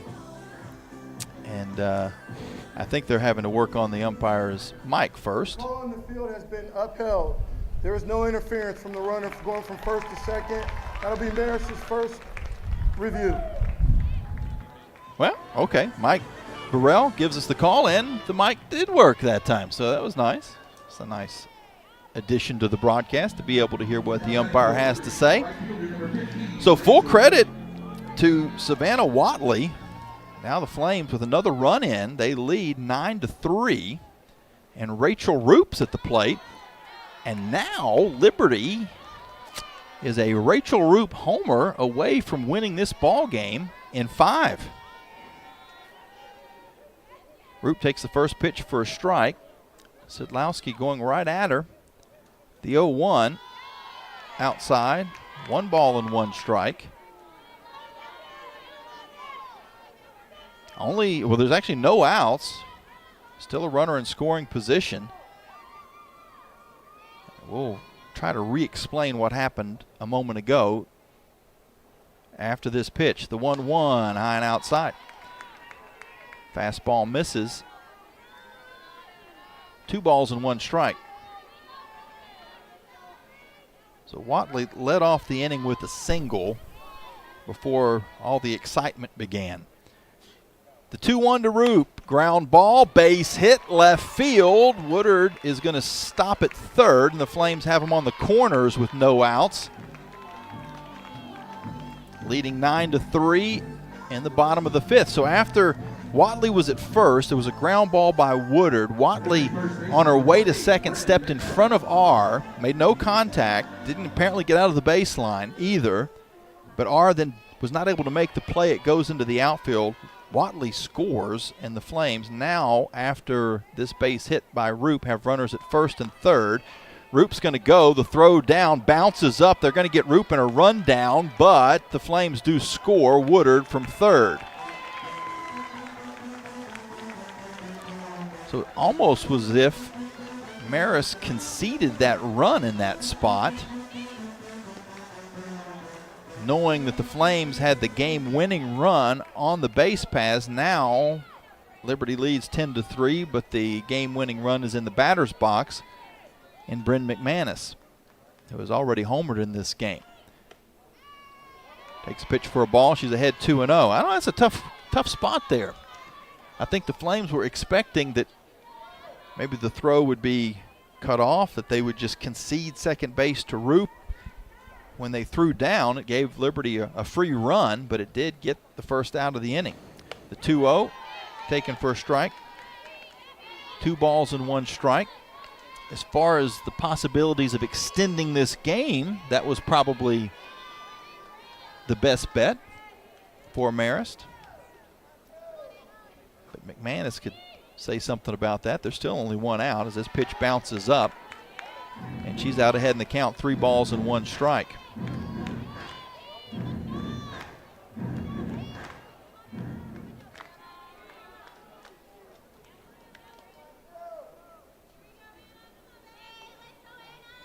The 3-1 to McManus, hit hard but foul down the third base line.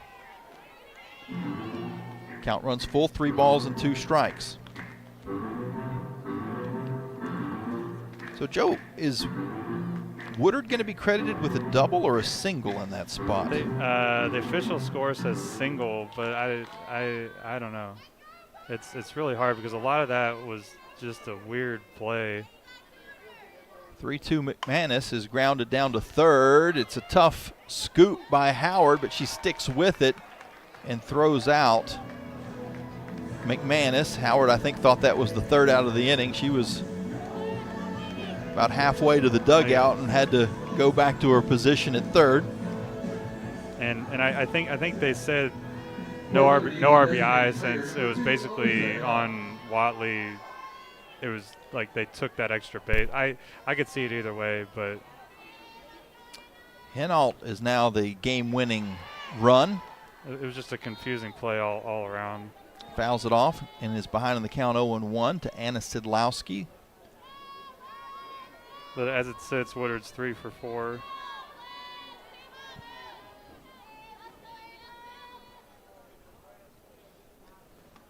The 0-1 to Henault, taken for a ball, 1 ball and 1 strike.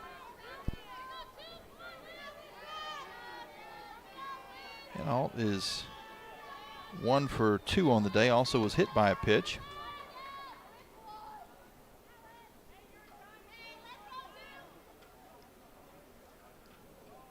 The 1-1 bounces up, 2 balls and 1 strike.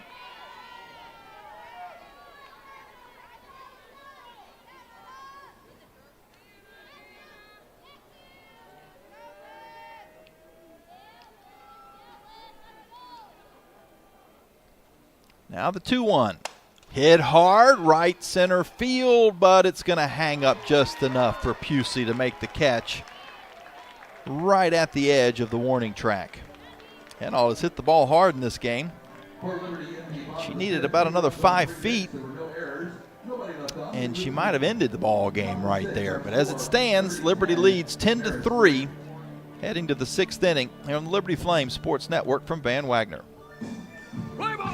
The Conference USA Baseball Championship is coming to Lynchburg. Be there as 8 teams battle for the conference crown in a double elimination tournament, with the winner getting an automatic bid to an NCAA regional, hosted by Liberty University's Worthington Field at Liberty Baseball Stadium, May 21st through the 25th. All session passes are on sale now. See every game for just $98. Youth passes are $35. Single session passes are also available. Get yours now at libertyflames.com/CUSA Baseball.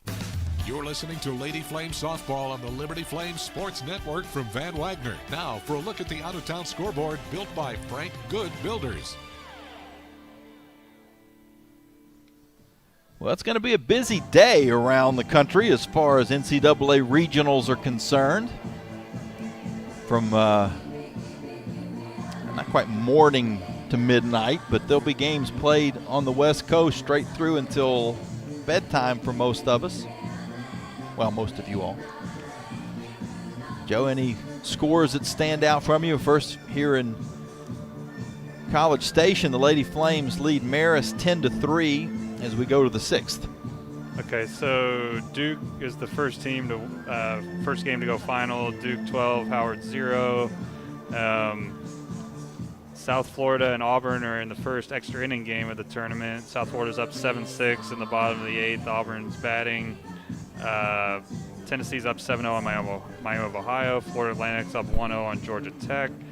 UCF and in the top of the third. The Tennessee game's in the bottom of the third. Top of the third, Northwestern and Kentucky are scoreless. Bottom of the third, UCF and Michigan are tied at 1. And then top of the first, Coastal Carolina's up 2-0 over Georgia. And we have a defensive substitution, Jemai Byram for Savannah Watley at shortstop.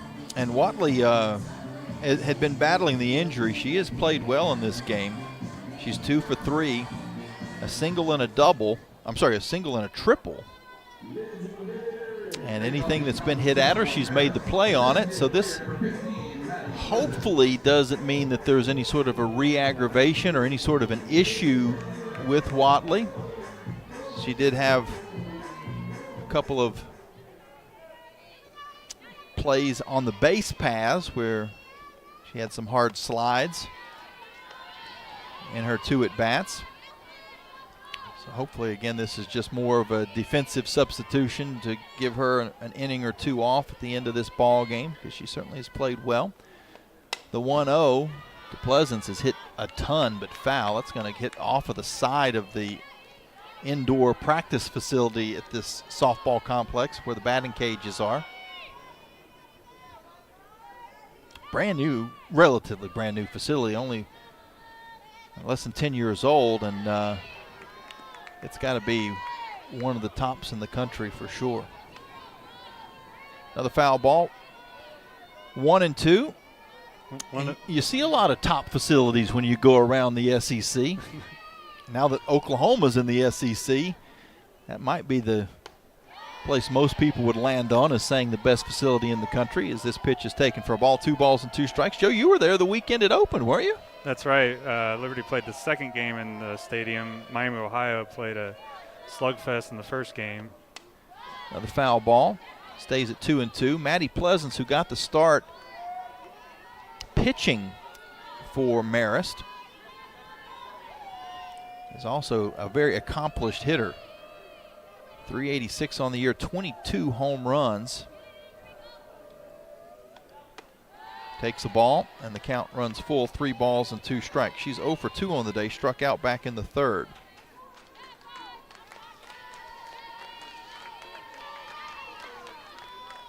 Pleasant's the first player in MAC history as she slices this out into center field for a base hit to lead off the inning. The only player in MAC history to win Rookie of the Year, Player of the Year, and Pitcher of the Year in their career. Now we might see looks like a pinch runner.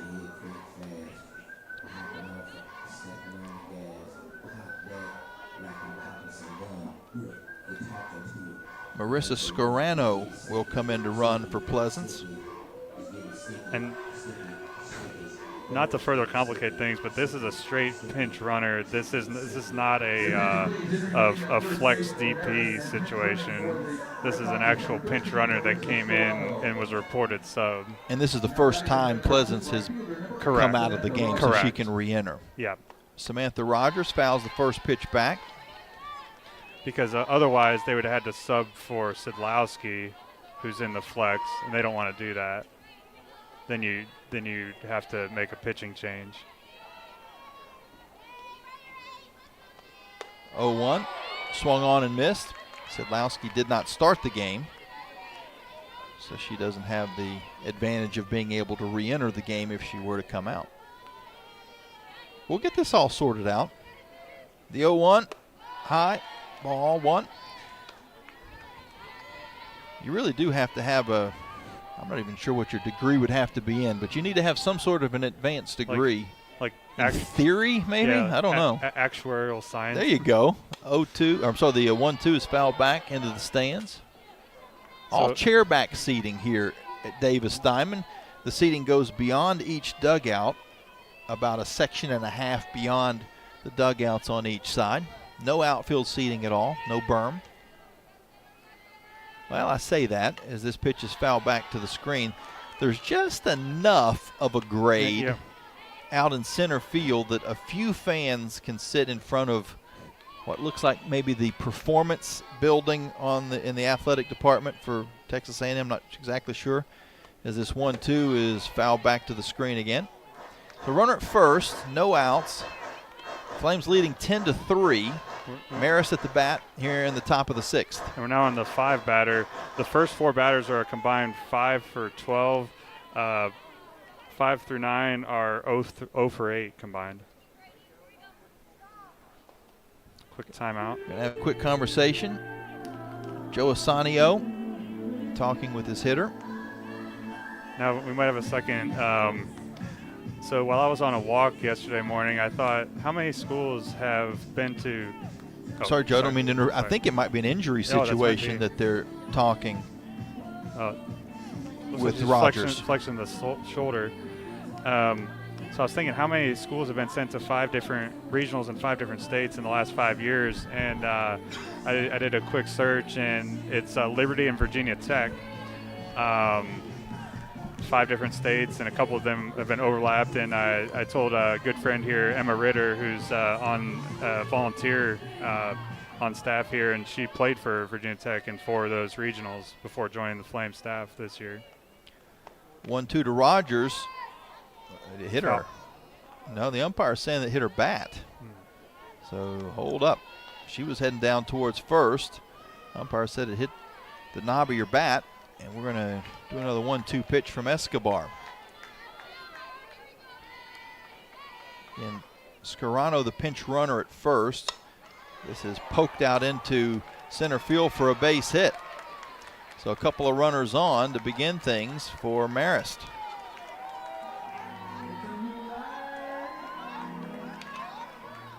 And oddly, in those 5 seasons with Liberty and Virginia Tech, as you mentioned, going to 5 different places, they never crossed paths. There was never a time where they were both in the same regional. Even when Virginia Tech hosted, that would have been a possibility that you would have thought of, but it did not happen. Yeah, 2021, Liberty was at Knoxville, and Virginia Tech was at Tempe. The next year was Durham for Liberty, and a home regional for Virginia Tech, and then it was UCLA and Athens, and then we flipped right last year, and now Liberty's at A&M and Virginia Tech's at Alabama. They were right on the bubble of hosting. Sienna Kunze hits this first pitch hard, but it's going to go foul. It had home run distance down the left field line, and but about 15 feet foul. Those of you watching on Facebook and YouTube saw my hand pushing that ball foul. That was the difference, Joe. Yep. The vortex you created pushed that ball foul. The 0-1 foul the other way, but not nearly as far into the screen. There's a lot of power in the broadcast profession. Apparently. If you believe in the broadcaster's jinx when it comes to free throws and other things. No hitters, hitting streaks. 0-2, foul back again. Foul balls, apparently.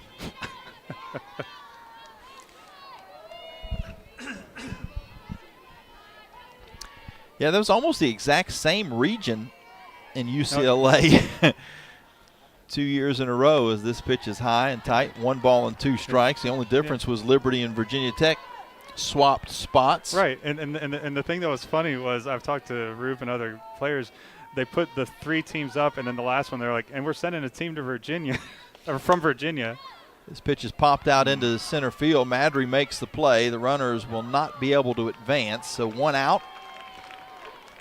with Red Foxes at first and second. And then it was Virginia Tech that went there because they popped up UCLA, Grand Canyon, San Diego State, and we're like, okay, here we go again. And Emma Ritter gets to have her last games in Easton Stadium for Virginia Tech, first Fun team place. All-American. Yep. Fun place to watch a game. First pitch to Mannery is swung on and missed. Those trees in the background outside of center field, Beverly Hills. And with the when it gets below sunset, I don't think that's the way to say that, when it's after sunset, the 0-1 is popped up on the infield, and it's going to get out into center field. Madry can't make the play. The runners will have to hold up, but they do advance, so the bases will be loaded, and we'll see if Savannah Woodard is okay. I'm not sure exactly what happened there, but she's going to have to be looked at by Michael Worthy, the Flames athletic trainer. Ran into the official. She ran into the second base umpire. Yeah, that was a heavy collision. We saw that on the replay real quick, and then they put the bail screen up, but she's just a little shaken up right now, it looks like. Yeah, ran into that second base umpire, which in a regular season Conference USA, you don't have that umpire out there. Flames are already a little short-handed because of Brooke Roberts not being available today, so McManus is playing for her at second. Watley, who started the game at short, has been replaced by Jemiah Byram, but if Watley were healthy, if like it was just a precautionary reason to bring her out, she could re-enter the game, and Byram would probably go to second.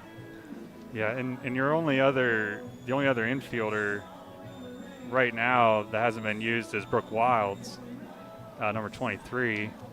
But it looks like she's going to shake this off, Woodard. Yeah, that's just a tough thing. I mean, the umpire was where he needed to be, and he was looking at the ball. That's just tough. Everybody's looking at the ball, and they collided into each other. And we're going to see a mound visit. I think just maybe to calm everybody down at this point. The bases are loaded. There's one out. And Coach Sammy Fagan-Harmon is going out to talk to the outfielders. There's a little bit of indecision on a couple balls this inning that she just wants to clean up. Yep. So when we get everything sorted at the moment, just about the entire Liberty coaching staff is on the field talking to respective position players and pitchers and catchers. But when we do get everything sorted out, Flames do have a 7-run lead in the top of the 6th, but Marist has something cooking. They've got the bases loaded with only one out, and not really any overly hard-hit balls in this inning either. Yeah, they waited until I said the bottom of the order is come on to 0 for 8, and they're 2 for 3 since then. But nothing really. Right. I mean, the only hard-hit ball was the foul ball. Correct. Yep. Now that everybody has sorted it out, we're ready to go. Bases loaded for Ronnie Howard. Swings and misses. Howard struck out her last time up, grounded out to short in the second inning. Howard, a .281 hitter on the year, a couple of home runs. Takes ball outside. 1 ball and 1 strike.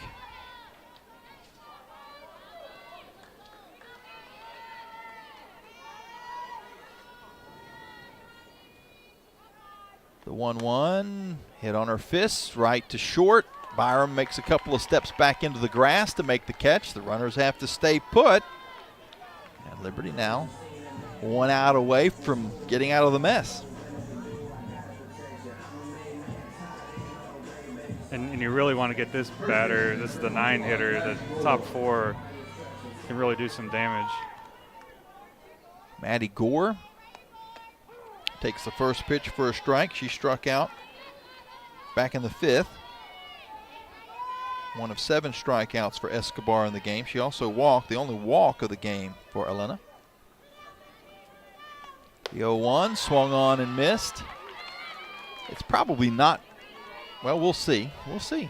I was going to say it might not matter at the end of the game, but Gore with a really tough error back in the second inning eventually gave up 4 total runs to the Flames. She takes this pitch for a ball. 1 ball, 2 strikes, 2 outs. Bases still loaded. Nobody in so far for Marist. Liberty leading 10-3 in the top of the 6th. Here's the pitch from Escobar. Tried to get her to chase. She did not. The count evens at 2 balls and 2 strikes.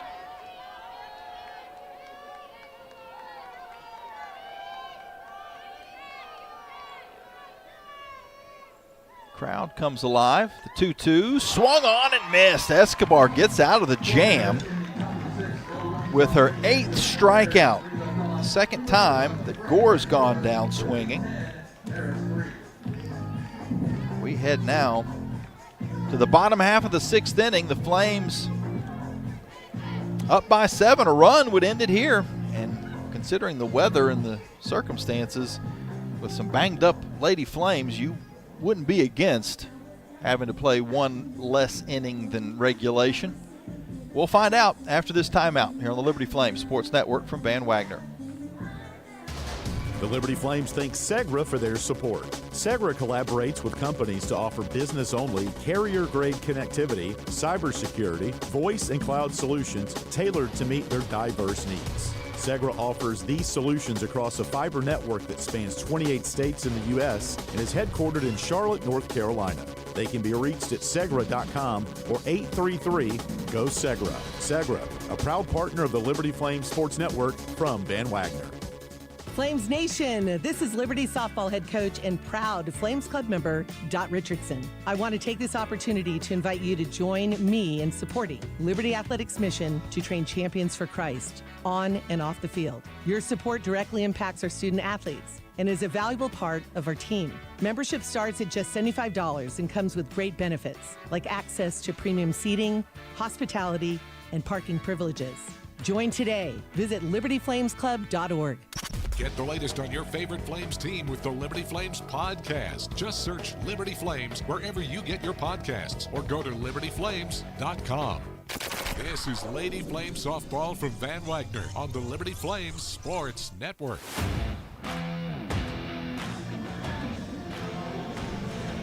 Liberty's on top of Marist 10-3 in the bottom of the 6th inning. We got a ton of folks that have been watching the booth cam, listening in on Facebook and YouTube, as well as the Liberty Flames app and website. We see J.J. McCracken in the front row making his presence felt. There's a few Liberty fans here, most of them, unlike J.J., who's out in the sun, in the spotlight with the camera on him. Everybody else is up in the concourse where they're in the shade. Temperatures today have now hit into the 90s in College Station. And it's not going to get any better the rest of the weekend, although the projections from earlier in the week, it's not as bad as what we thought. We were talking 99, 97, 98. Right now the forecast is showing 93, 92, 94 for the days of this regional. KK Madry up for Liberty. She squares the bunt, fouls the first pitch back. So if you're glass half full, then you'll take those 3 degrees cooler. Yeah, I know the catchers and the umpire will behind home plate. Yep. The second base umpire that was involved in that collision with Savannah Woodard an inning ago, Ron White. This pitch is taken for a ball, and the count evens 1 ball and 1 strike to Madry. Anna Sidlowski is in the circle now for Marist after Pleasance got the start. Pleasance stays in the game to hit, and Sidlowski is pitching. The 1-1 to Madry, hit into right field for a base hit. That is the game-ending runner standing at first. Soon potentially standing at second. Yeah, there's not many times that she gets on first that she doesn't try for second base. You're absolutely right, Joe. Coming into today, she is 48 of 52 in stolen bases. Paige Dorr, who's played so well the last few weeks of the year, hitting .360. Squares the bunt. Madry runs. She slides in safely. Dorr pulled the bunt back, and it popped out of the glove of Kunze.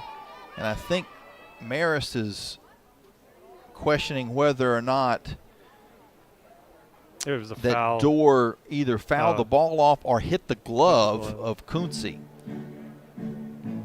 So I think they're going to talk about it first. I don't know if this is challengeable or not, but the umpiring crew is going to talk about it. Home plate umpire is Mike Burrell. Brett Higgins at first. Ron White at second. From first base left early. That play will be under review. Okay, so never mind. Not so much what happened at home plate, but whether or not KK left early, and we've seen her get challenged time and time again this season. And actually the last 2 times I believe the opponent was successful. Well, the last time was not, but the 2 times before that was. Yeah. Right. So 2 and then, yeah, 2 and then 1 good. So we'll see about that. As I thought it might have been whether or not Page either tipped the ball or tipped the glove of Kunze, but of course, if she tipped the glove of Kunze, that wouldn't be her issue. No. That would be Kunze's issue. So, yeah, I guess the other part of it, I believe they could, if they could review the whole play, would be to, although no, you can't review a swing because she had the bat out there, but they called it a ball. Right. They could appeal down to third to see, but I don't think that was done. And they could still do that, as a matter of fact, after the review. But we'll see what the result of the review is. But we've had quite a few comments. We'll try to get to some of them from folks listening in on Facebook and YouTube, and some texts in as well. A lot of people tickled by the fact that Ron White, not that Ron White, but Ron White is the name of the second base umpire, and Ronnie Howard is the name of Marist's third baseman. And so the review is going on in Pittsburgh, as we talked about before. So the umpires or the officials are actually not seeing anything. They're just on the headsets talking to the command center. So the command center, they're actually making these decisions, and it's just communication. Yeah, very similar to NHL, NFL. Yeah. NBA would be an exception to that. The officials there are actually making the decision. And college basketball, it's the officials making the decision. Which I prefer this setup than having the officials view calls that they've made. It is tough. Usually the official that makes the call isn't one involved in the replay, but it's all, they're all buddies. So, they're all sometimes if it's a 50-50, you're going to probably go with the call on the field, or maybe even if it's 75-25, you're going to go with the call on the field because you got to go back and explain it to your compadre. But keep the officials out is what I think Don Cherry used to say in the NHL. Let just a neutral source back in headquarters make the call. Is it the same in is college football where they just? It's upstairs. It's upstairs, and they just talk. Okay, I think we've got a decision. Let's go back down to the field. At home plate umpire, Mike Burrell. With the mic check last time. After review, the call has been changed. The runner will be declared out, leaving early. That'll be Marist's second challenge. So now 3 out of the last 4 times KK has stole second base, she has been called out, and that had not been the case most of the season. And I don't think at all, but I guess the good thing is it doesn't go as a stolen base attempt. It's just a 3U runner leaving early, so it's not a caught stealing. Looking for the silver lining. Yeah, all positive here, Jamie. I think the Flames were hoping to have a runner in scoring position to end the ball game, but that's not the way it's going to go. Although this should be a 1-0, correct. So that's no pitch because of the delayed dead ball. So it's now a 1-0 count after that pitch. They took the result of the dead ball. The 2-0, grounded down to second by Dorr. R comes up with it, throws the first for the second out. So it looked like the Flames were going to have the game-ending run at second base with no outs, and instead a replay and a swing later, Flames have nobody on with 2 outs. And Rachel Crane to the plate. Rachel does have 3 home runs on the year. If she could find her 4th, she would put this game in the refrigerator. She goes inside out to right field, but the ballpark is able to hold it. Rogers at the warning track makes the catch, and an eventful bottom of the 6th inning comes to a close. The Flames lead 10-3, and they'll try to finish off Marist here in the top of the 7th on the Liberty Flames Sports Network from Van Wagner. At Carter Bank, we believe life is best lived full of opportunities and dreams, of goals achieved and promises kept. We've been creating opportunities for more people and businesses to prosper since 1974. That means great local lending, convenient access to your money, accounts and guidance that make it easier to get more done. We are Carter Bank, the preferred community bank of Liberty Flames Athletics. Visit carterbank.com to learn more. Member FDIC, Equal Opportunity Lender. You're listening to Liberty Softball on the Liberty Flames Sports Network from Van Wagner. Time now to check the Carter Bank box score.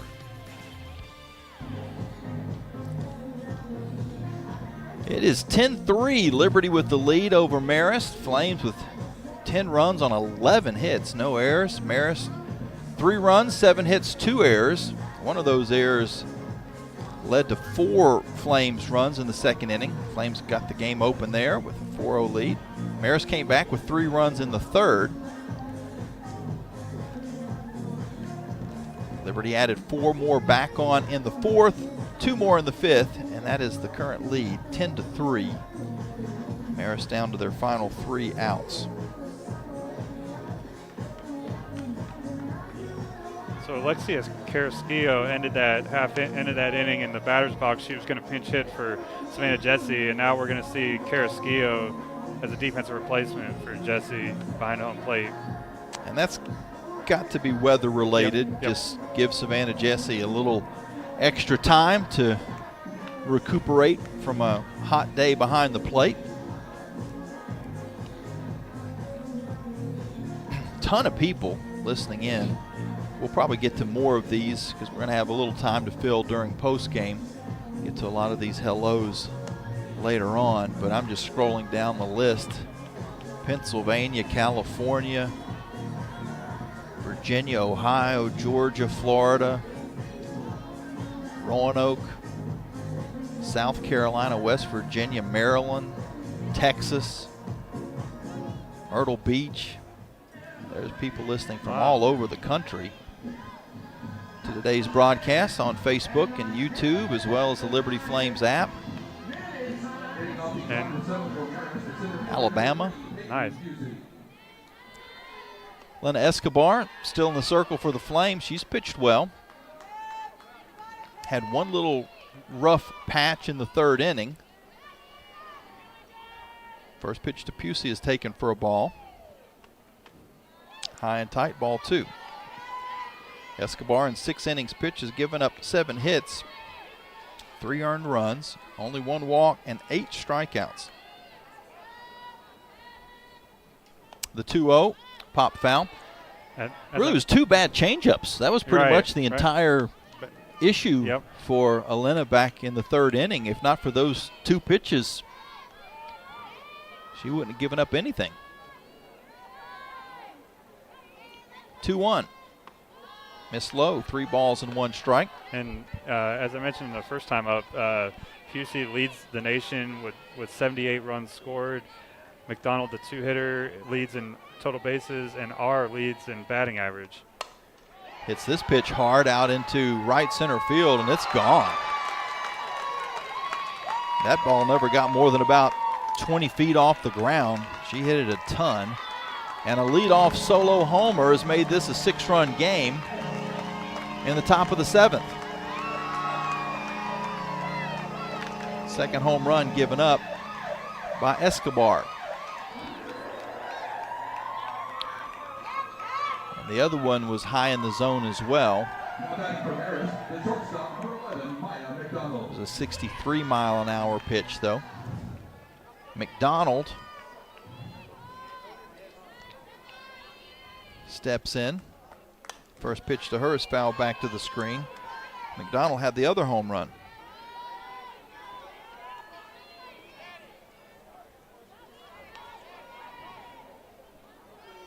This is a Marist team that you expect is going to put up some runs. They have all season long, as this is another ball hit into the exact same spot and over the fence. The same guy makes the play out on the grass. Back-to-back homers for Marist.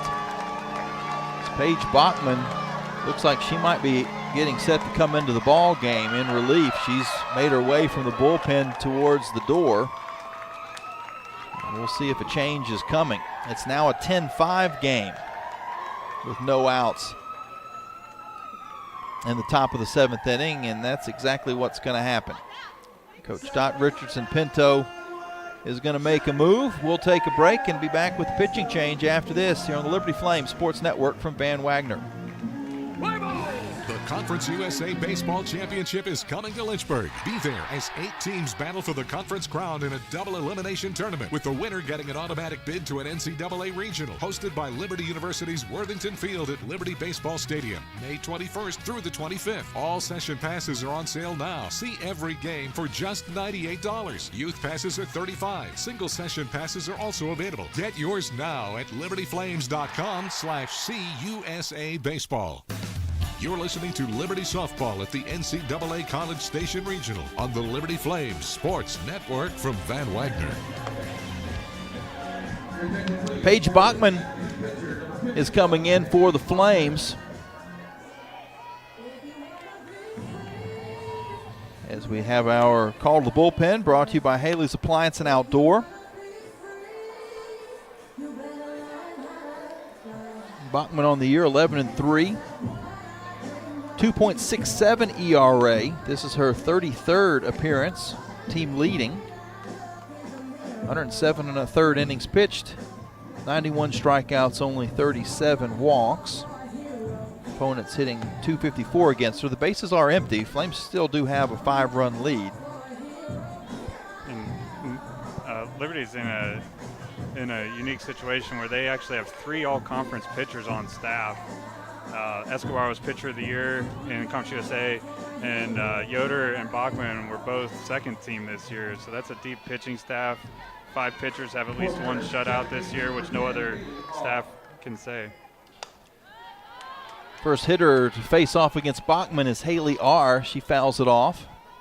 It's back-to-back home runs to begin the 7th for Marist, and also a 2-home-run game for Maya McDonald. She's 3 for 4 with 4 RBIs. Bachman in the dirt. Count evens at 1 ball and 1 strike. So Liberty's still 3 outs away, and they've got a 5-run lead, so they're in good shape here. But they've had to labor a little bit more in this final inning than they had hoped. The 1-1 fouled off. They were hoping that they could put it to bed at the bottom of the 6th. They had a runner in scoring position with no outs. But after a replay, KK Madry was called out for leaving first early. And the Flames ended up going down 1-2-3 in that inning. And that leads us here. The 1-2 fouled off again. And Bachman brings it. That was a 69 mile an hour pitch there. She's hitting the upper 60s. Escobar was living in the 62 to 64 range with a mid-50s changeup. Bachman's the drop ball. R 0 for 3 on the day, awaits the 1-2, hits it hard but foul, and another pretty good play down in the just shy of the bullpen on the first base line. The grounds crew, yep, that's their little hangout, and they're getting prepped for a quick turnaround. The 1-2 in the dirt. Carrasquillo keeps it in front of her, but there's nobody on. At the administrative meeting, they said 35 minutes from clearing the field to first pitch is what they'll take. That's that's pretty good, especially in this heat. The 2-2 ground ball to Crane at third. The sure-handed Rachel throws over to McManus for the first out of the 7th inning.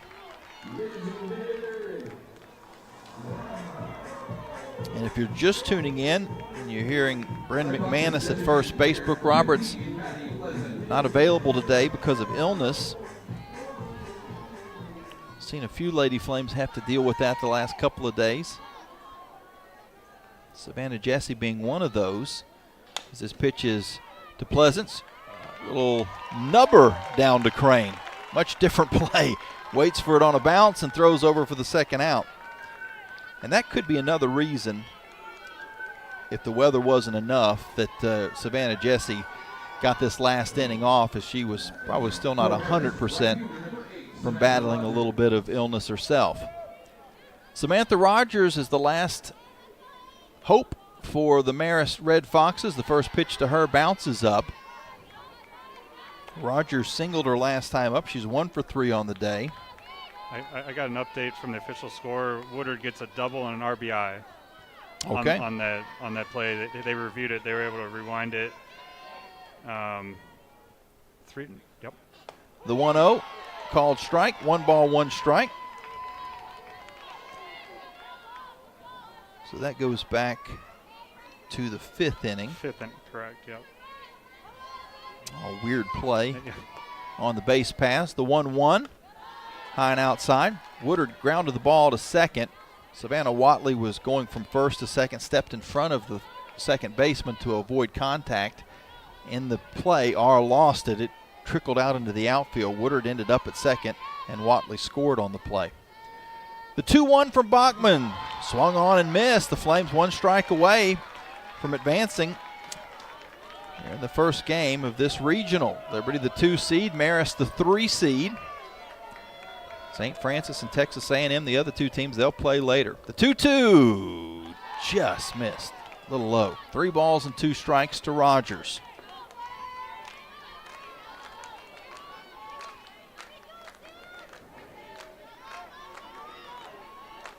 Bachman gets the pitch, winds and fires. Ground ball to Byram at short. She gets it, throws over to McManus to end the ball game. Paige Bachman comes in and has a perfect half inning. 3 up, 3 down after the back-to-back homers off of Escobar began the 7th. Liberty with a 10-5 win over Marist to advance on to play the winner of St. Francis and Texas A&M tomorrow. We'll get you that schedule here in just a moment. Again, St. Francis and Texas A&M will play, as Joe said, about 35 minutes from now.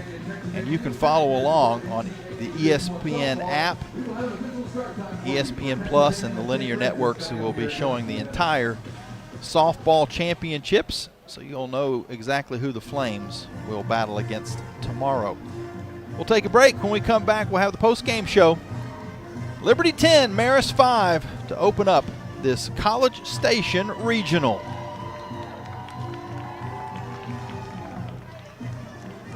Move those coffee chains, Flames fans, and go local. Central Virginia's own Ironclad Coffee Roasters and Baking Company is the premier coffee partner of Liberty Athletics.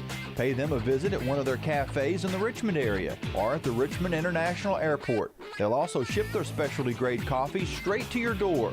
Visit ironcladcoffee.com, that's www.ironcladcoffee.com, to check out the coffee Flames fans are talking about. Score big at Haley's Appliance and Haley's Outdoor in Lynchburg, with major brands of appliances that will make your house feel like a home and outdoor equipment to have your yard looking its best. Haley's puts customer service first. They deliver and service all of the products they sell and will take care of the process from start to finish. Log on to Haleys.com today for product availability. Haley's Appliance and Haley's Outdoor in Lynchburg is a proud sponsor for Liberty Flames Athletics. The Liberty Flames thank Segra for their support. Segra collaborates with companies to offer business-only, carrier-grade connectivity, cybersecurity, voice and cloud solutions tailored to meet their diverse needs. Segra offers these solutions across a fiber network that spans 28 states in the U.S. and is headquartered in Charlotte, North Carolina.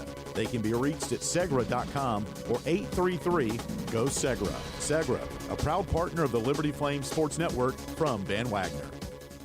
Century Exteriors offers exterior home renovations, including but not limited to gutters, roofing, siding, home additions, and much more. Century Exteriors makes the process seamless. Call 434-239-6722 for a free on-site estimate, or visit us at centuryexteriors.com and Century Exteriors on Facebook and Instagram.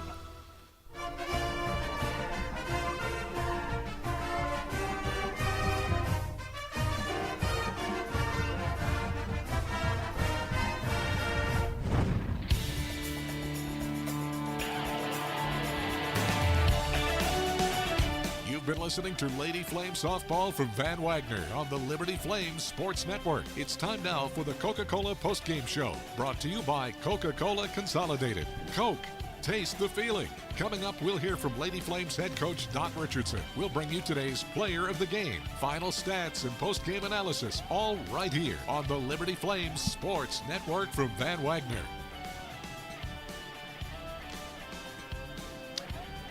Welcome back into College Station, Texas. The Lady Flames were able to get a 10-5 victory over Marist to move into the winner's bracket. And they'll take on either St. Francis or Texas A&M. That game will start here in about 30 minutes. The winner's bracket game tomorrow is at 1 local.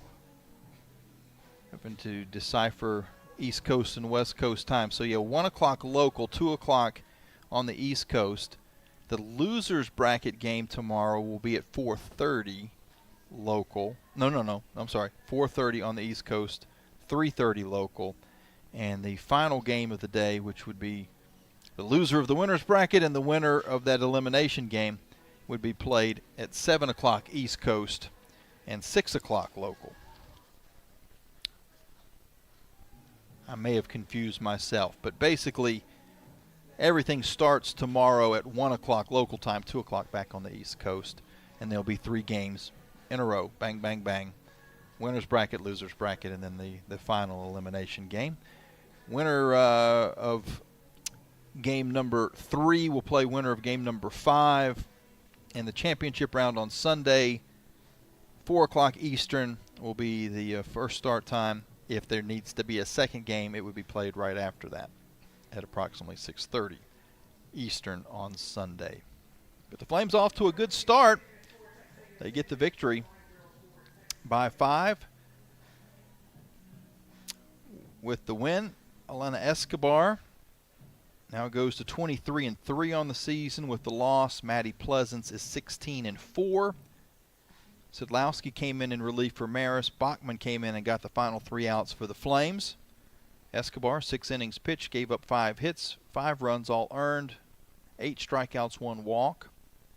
Pleasance, 3 1/3 innings pitched, gave up 6 hits, 8 runs, 4 of them earned, 1 strikeout, 3 walks. Sedlowski in relief, 2 2/3 innings pitched, 5 hits, 2 runs, both earned. She had no strikeouts and 1 walk. Bachman, who came in, does not get the save because of the score in the game, but she pitched a perfect 7th.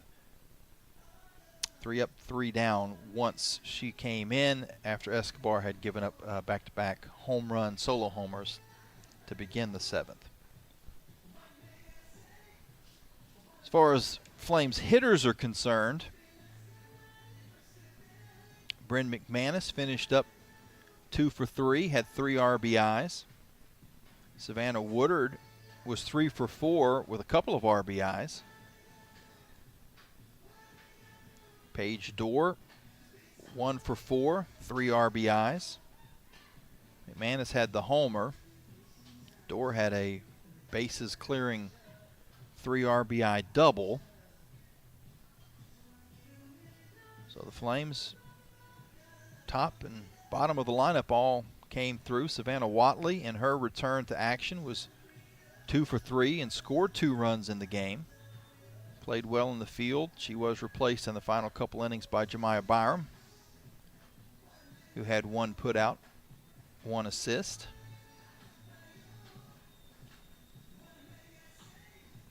For Marist, Pusey was 3 for 4, as was McDonald. Pusey with 1 RBI. McDonald had 4. 2 home runs in the game for McDonald, 1 for Pusey.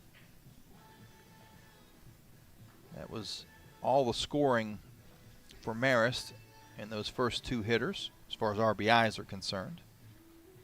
They also both scored 2 runs in the game.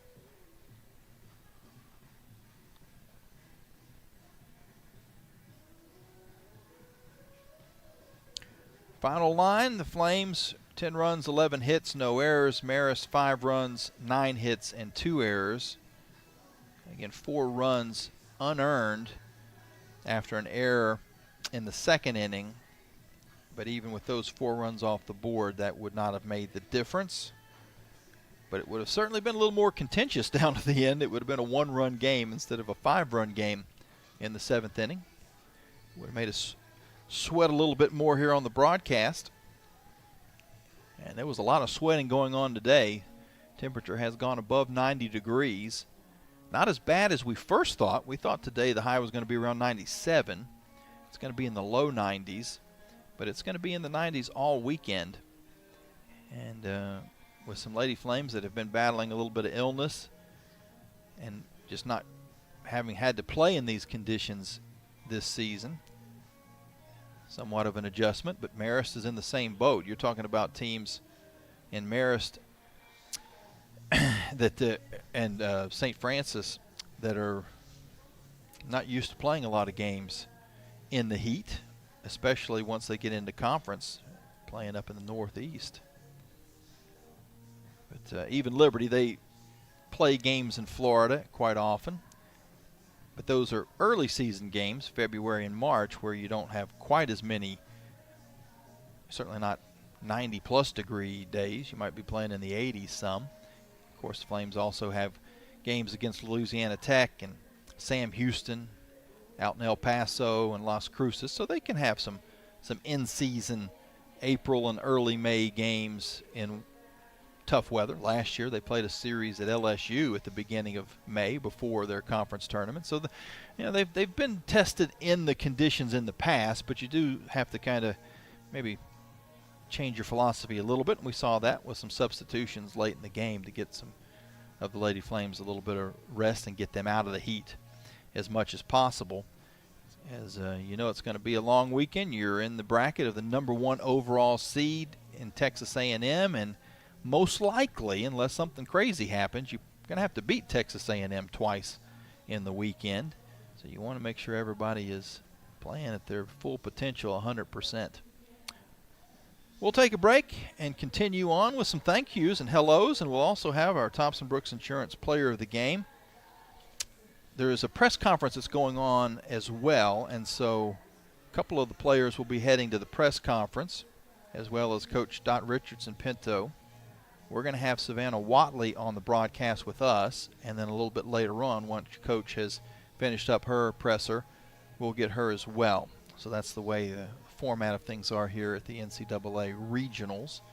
It causes us to have maybe just a slightly longer post game to be able to get everything in, and sometimes you have maybe your top 3 players of the game. 2 of them head to the press conference, and 1 of them heads to radio.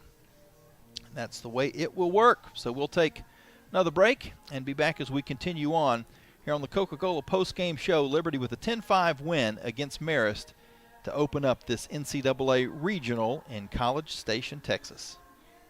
Are your feet preventing you from living life? Hi, I'm Jonathan Cotton, and you may have heard my Good Feet story, how I love my arch supports so much that I bought the store. Since then, thousands of customers have found relief from foot, knee, and back pain. I love to hear their stories of walking, running, and just enjoying their new life pain-free. Don't let foot, knee, or back pain keep you from living the life you love. Come into the Good Feet store for your free fitting and test walk. Visit goodfeet.com for the location nearest you. We look forward to seeing you soon at the Good Feet store. Lynchburg Nissan is a proud sponsor of Liberty University Athletics. Stop by Lynchburg Nissan now to take advantage of $6,000 off MSRP on select new cars or rates as low as 2.9%. Lynchburg Nissan, home of the million-mile warranty. Nobody beats our prices. Nobody. Flames Nation, this is Liberty softball head coach and proud Flames Club member, Dot Richardson. I want to take this opportunity to invite you to join me in supporting Liberty Athletics' mission to train champions for Christ on and off the field. Your support directly impacts our student athletes and is a valuable part of our team. Membership starts at just $75 and comes with great benefits like access to premium seating, hospitality, and parking privileges. Join today. Visit libertyflamesclub.org. Owned and operated by a Liberty alum, Larry's Tire and Auto Repair offers complete auto service, including tires, preventive maintenance, and more. Larry's Tire carries all major brands and is open from 8 a.m. to 5 p.m. Monday through Friday. Larry's Tire has 2 locations in Lynchburg and at Able Tire in Concord. And coming soon, Larry's Tire will expand to a new service center in Forest. More information on Larry's Tire is available at larrystireservice.com. You're listening to Liberty Softball at the NCAA College Station Regional on the Liberty Flames Sports Network from Van Wagner. The game is over, but we're still talking Flames softball. You're listening to the Coca-Cola postgame show on the Liberty Flames Sports Network from Van Wagner. It was Liberty 10, Marist 5 to start off this NCAA regional. Great beginning for the Lady Flames. And we expected it might be a little high scoring. Marist came in one of the top teams in the country in a lot of different offensive categories. Several of their individual players were in the top 10. They hit a lot of home runs, and we saw that today. 3 different homers. But fortunately for the Flames, 2 of those were solo homers, and Liberty was able to get their bats going as well, including Bryn McManus, who hit a homer herself. Flames manufactured some other runs, and they were able to get a 10-5 victory in 7 innings. Came close to being able to end this thing early. They had what they thought was a runner at second base with no outs. They could have made it an 8-run game in the 6th and would have finished early, but after a replay review, KK Madry was deemed to have left first base early, so she was out, and we had to play on from there. Flames then went down 1-2-3 after that being the first of the 1-2-3, and did not score anymore, or didn't score at all in the 6th. Had to finish it off in the 7th, where a couple of solo homers ended the day of Elena Escobar. Paige Bachman came in relief, and she was able to get the next 3 hitters out to win the ball game for Liberty. Flames will play against either St. Francis or Texas A&M tomorrow at 2 o'clock Eastern, and you can follow along right here. Well, right however you followed along today, whether that be on the Liberty Flames app, on the website, on Facebook or YouTube. And I mentioned we've got a whole lot of people to say hello to, and we probably have some time to fill here as we wait for Savannah Watley to head up from the Flames dugout, and then eventually Coach Dot Richardson Pinto will talk to us also. But because of the distance getting here, and then with Coach also having to finish up the press conference, it may be just a little time before we have those conversations. So where do we start? A lot of folks listening in, watching the booth cam today. Jonathan's in Lynchburg. Liz is in Belico, California. Debbie in Washington, PA. Sherry's in E-Town, Pennsylvania. William's in Rocky Mount, Virginia. Tony's in Marietta, Ohio. Tim in Fort Myers, Florida, following along the Flames as they won today against Marist to open up the NCAA regionals. Caroline's in Atlanta. GE is in South Alabama. Courtney's in Roanoke. Ken is in Galt, California. Jackson, North Carolina. Mark's in Florida. Andrea is in Georgetown, South Carolina. Debbie's in Florida. Bill's in West Virginia. Juan's in Texas. Donna, Texas, as a matter of fact. Luann is in Maryland. Tabitha says she's cheering from West Virginia. Angela's in Gainesville, Georgia. Leslie's in Myrtle Beach, South Carolina. This list continues to grow. As I'm saying it, more names are getting added to it. Bruce is in Florida. Dan's in Florida. Phillips in Maryland. Wendy is listening from Lynchburg. Brenda, a loyal listener to the radio broadcast. She's in Shreveport, Louisiana. Lori's in New York. Calvin says go Flames, as does William. Bradley is in Lancaster, Pennsylvania. Kathy's in Lynchburg. Rocky is at Randolph Henry High School. Was watching in from there. Steve's in Cincy. Shelby's in Darlington Heights, Virginia. Deb's in Illinois. James in Gainesville, Florida. Got to see the Flames get the win today over Marist.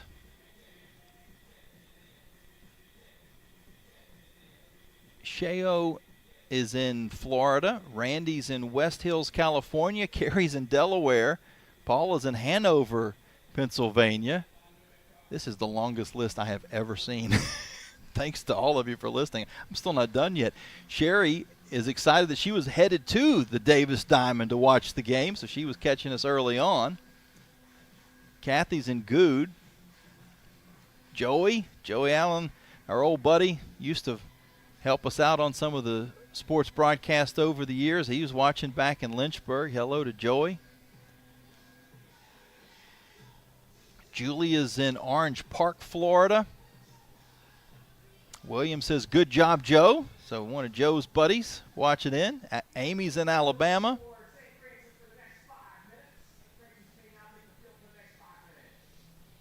Patricia is listening in. Fred is in Las Vegas watching the broadcast. Lisa is in Panama City Beach. Jim and Wanda listening in from Ohio, and Gary is in Rochester, New York. That is by far the longest list of hellos that we've had to send out on one of these booth cam broadcasts so far. In for softball, we've probably been doing these for about 3 years now. And a great loyal following of Lady Flames fans tuning in. So we've got Savannah Watley heading to the headset. We'll get everything squared up here. For those that are watching in, not just listening, I apologize. My big head fills up most of the broadcast window, and Savannah looks tiny in the background, but we'll do our best with that. And Savannah, first of all, congratulations on the win. Anytime you can get a 10-5 victory in the NCAA regionals, you'll certainly take that. Was it as hot out there as it looked? Oh yeah. This is different heat. This is heat worse than I've ever been in, probably. I'm not used to it. None of us are used to it, but we're going to just play through it, just like everybody else has to. For those that have been kind of following along, we haven't seen you out on the field the last couple of weeks. You've been dealing with just a crazy injury that you've had to battle through. First off, how are you doing? I know after asking the question about the weather, that's probably part of it too. When you're dealing with anything, then you have to deal with this weather on top of it all. I'm sure it was tough. Yeah, it's been a long journey. I came back for a little bit, and then we decided it was best for me to just take some more time to make sure I was ready to go for regionals, and my team had my back all the way. So it was like I was still there even with them during the conference tournament. It was hard not being there, but I think it was for the best, and I'm able to come out here and give my all now, and versus like 80% the rest of the way, I can give 100% because my team has like allowed me to do that, and we had amazing people step up and fill roles when we needed it.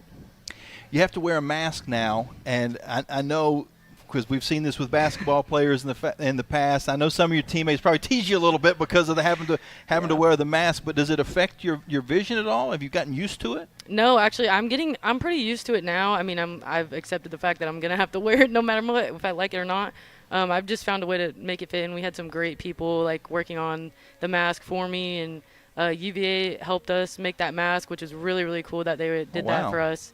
But yeah, I've learned to just play with it. Whether or not it's bothering me, I have to just do it, and that's just part of the game now for me. And it looked like behind the plate you were, or I should say at bat, you were seeing the ball pretty well today. Yeah.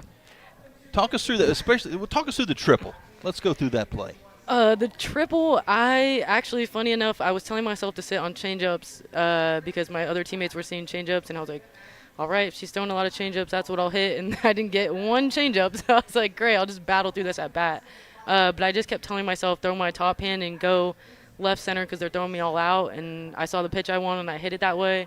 Thought I was getting a double, and then I looked up, and I was like, I think I can make it. I slid a little late, a little awkward, but still made it. I was grateful I made it. Just a bad slide. Well, that's, they'll probably give you a little bit of a tough time about that, too. The dugout loves to pick up on little things like that. But the play was in front of you, and there was just a little bit of a maybe bobble out in center field enough that you felt like you had that window. Yeah, I mean, I'd like to think I'm pretty fast. So I was like, I can easily make it. I didn't realize how close the ball was, but I trusted Coach Dot that she had the best view of it. So I was like, all right, I'm going. I'm taking off, and it worked out, and grateful for that. When you guys saw on Sunday that you were going to be coming to play Texas A&M, the #1 overall seed, you guys were slotted in as a 2 seed. So in some ways you go, well, that's respect. You're a 2, not a 3, and it's not always that case. But you're going to have to go on the road. You're going to have to play the #1 team in the country. There was a little bit of a shock in that room at the moment. But once everything settled in, it seemed like you guys have really kind of stepped up and want this challenge. Yeah, I mean, you have to accept it eventually, no matter what, whether or not we liked it or, I mean, it really was, I mean, it's a shock to us, but that's okay. We're okay with the challenge. We know people want to challenge us, and that's something we're going to take as a positive. That they obviously respect us enough to send us to the #1 team in the country, so we're going to take that as respect. And I think we knew no matter what, we're coming here. We have to play them. We have to see them anyways. We'll see them for our biggest goal is obviously to go to the World Series, like everyone's goal is. So we'd have to see them eventually, and we're like, if it's now, it's now. And we're just going to do our best and just play our own game and just worry about one game at a time, one pitch at a time. And it was kind of that same, step up, next man up kind of mentality today with Brooke being out. So Bryn has to play first, and she played flawlessly at first.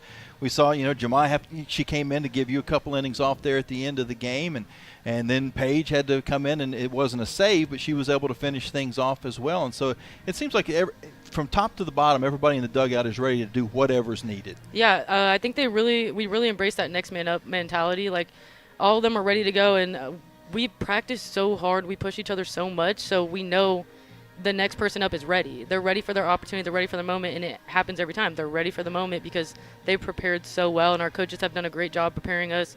Each and every one of us put our own preparation in, and I think they've just done so well with that. So it's nice to know, like, when I came out, I was like, I know Jay's going to get it done. I know she's going to go in and do her thing. And you can say the same thing about Alyssa when she comes in and pinch hits. I know she's going to get it done. Same thing with B-Raw being out and having Bryn fill in. It's like, okay, I know Bryn's going to get it done. She'll be all right. So I think the next man up has just – the mentality has really helped us, and I think our team does a great job of filling in where the needs are.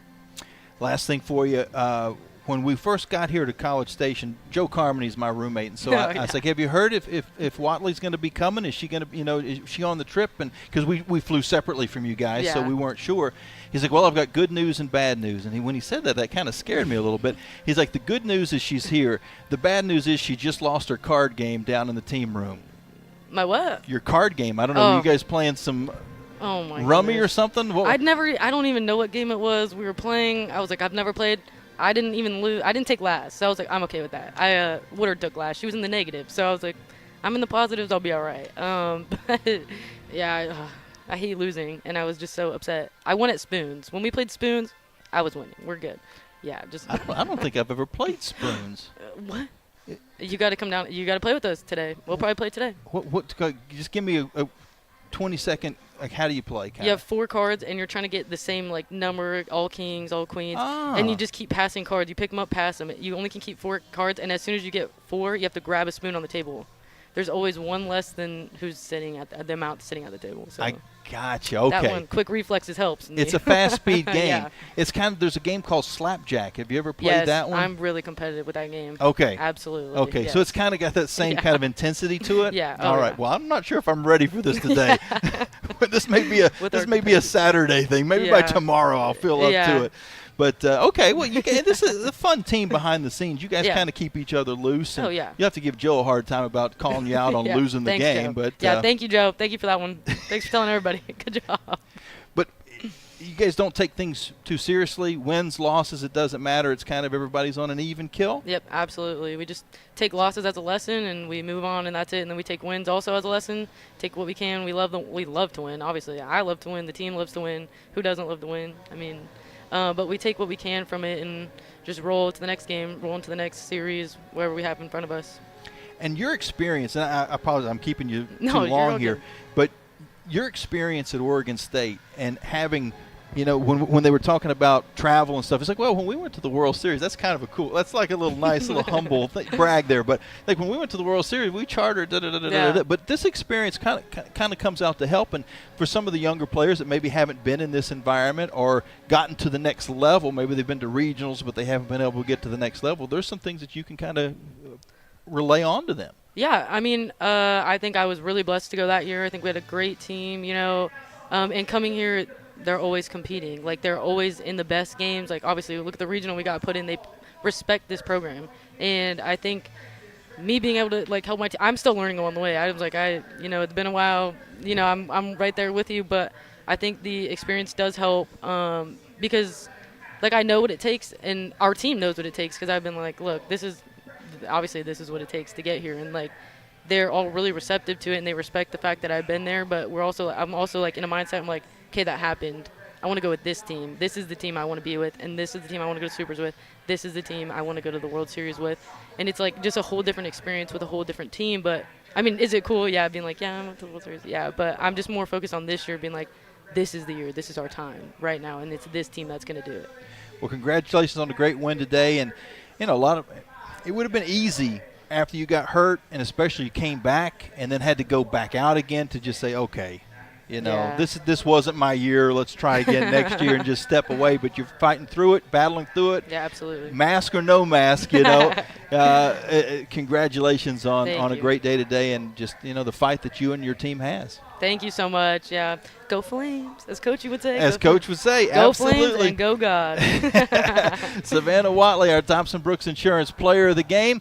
We'll take one final timeout. And speaking of Coach Dot, we'll try to get her on before we finish up the broadcast. Liberty knocks off Marist by a final score of 10-5 here on the Liberty Flames Sports Network from Van Wagner.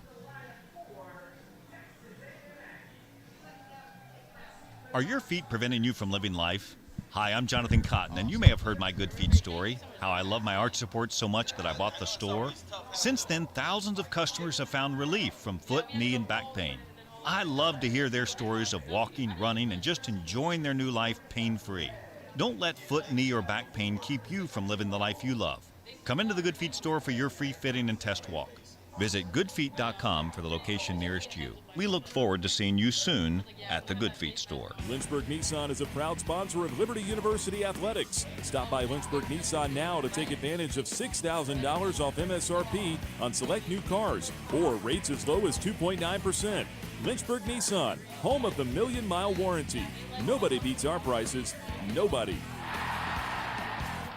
Flames Nation, this is Liberty softball head coach and proud Flames Club member, Dot Richardson. I want to take this opportunity to invite you to join me in supporting Liberty Athletics' mission to train champions for Christ on and off the field. Your support directly impacts our student athletes and is a valuable part of our team. Membership starts at just $75 and comes with great benefits like access to premium seating, hospitality, and parking privileges. Join today. Visit libertyflamesclub.org. Owned and operated by a Liberty alum, Larry's Tire and Auto Repair offers complete auto service, including tires, preventive maintenance, and more. Larry's Tire carries all major brands and is open from 8 a.m. to 5 p.m. Monday through Friday. Larry's Tire has 2 locations in Lynchburg and at Able Tire in Concord. And coming soon, Larry's Tire will expand to a new service center in Forest. More information on Larry's Tire is available at larrystireservice.com. You're listening to Liberty Softball at the NCAA College Station Regional on the Liberty Flames Sports Network from Van Wagner. The game is over, but we're still talking Flames softball. You're listening to the Coca-Cola postgame show on the Liberty Flames Sports Network from Van Wagner. Welcome back in one final time as we're now joined by head coach Dot Richardson Pinto. And coach, 10-5 victory against Marist. I know there's probably some things that you can learn from this game, some home runs that were given up, another leaving first early that you might have been able to put it away a half inning, or I should say an inning sooner if you'd been able to get that run to go up by 8. So a few little learning lessons that you can take, but overall you've got to really love the guts and tenacity of this team. It was next man up. You had some players that weren't, I'd say, as comfortable maybe where they were in the lineup, or they were kind of put into a spot where they haven't had to do what they haven't had to do lately, and they stepped up for you big time. It really did. I don't know how you can learn from home runs unless the ball is thrown down the middle. They just are second in the nation, leading with home runs. So my excitement about the home runs that they had, the exception of the one, was nobody was on base. Right. So when you saw the bases loaded with, I think there's no outs at the time, and we were able to get out of that, that was crucial. And just to deliver, I mean, when you look at the 3 RBIs that both Paige Dorr with 2 outs did with bases loaded, and Bryn with R1, R2, and they intentionally walked Rupi to come up and put the ball out. You know what I mean? That's awesome. And a lot of great things. I know KK's beating herself up because of leaving early, but it took a long time to review it. I haven't seen it. I don't know if it was close. I don't know what it is, but they had a pitch out that didn't work for them, and she would have been safe no matter what. But you know, that's part of the game. Going to keep stealing her. It's the way to go. What else? E did really well. Not an excuse, but you got a talented Marist team with power, but it's hot out there. And I looked at Jesser, and she's in that little mudroom back there that has some air conditioning coming in, and so is E. And they just, this game's going to be even hotter. Yeah. So, good that Baki came in like she did. And I put in Alexia Carrasquillo to catch just to give Jesser a relief because, whoever makes it to this next game that we're going to play on Saturday between Texas A&M and St. Francis, they're going to have speed and running, so we need Jesser there. But you're right. When you look at players that came in, Bryn McManus playing first base, a full game for the first time in the season. The other thing is have Watley back after being injured and look at a performance. You had her on the show. How awesome to be in the 9th place. I think, what did she end up being? She's 2 for 3, scored runs as well. And, I mean, that's when you deliver like that, it does motivate the team. I was excited for Crane, getting the ground balls, firing it around. I know it's a little different when you have a new first baseman. But just play catch. She did a great job. Savannah Woodard. I know we have 3 Savannahs. But Savannah Woodard, I tell you, was a game changer. Just leading off. I mean, that kid, I think she was 3 for 4, I think. Yeah. Yep. Yep. Scored 2 runs. When you have a leadoff batter get up there and get a base hit and make it look so easy, the rest of them are like, okay, game on. If she can do it, I can do it. She ran into the second base umpire, Ron White, as well. Is she okay from that collision? Well, so far, hopefully she doesn't get too bad of a headache and get pulled, because that's really going to be another adversity we're going to have to face. But it's one of those things when a ball's hit there, you're going aggressively for it. And it's a weird thing. Yeah, 2 people taking up the same space doesn't work, right? I guess Texas A&M, They like the fact that they're playing the second game because look at the crowd that's already showing up here. For the folks crowd that would can't be here see, it's even a if great it was the crowd. first game. That's true. That's true. They got a good crowd. The positive for your squad is it gives you a little more time between now and tomorrow, so you've got a little extra recovery time. And I know this weekend recovery time might be almost as important as game time. Oh, yeah. I mean, we got to stay hydrated. I told the girls they can't watch this game live. They need to go back to the hotel, shower. They've already eaten, they need to be in the cool area and rest up and get ready, because tomorrow's showtime. And Texas A&M, if they can pull it off, which being the number 1 seeded team in the nation, they should be able to handle it. We're going to have a fun crowd tomorrow. And I love playing in front of a big crowd, and I know our kids are going to enjoy it too.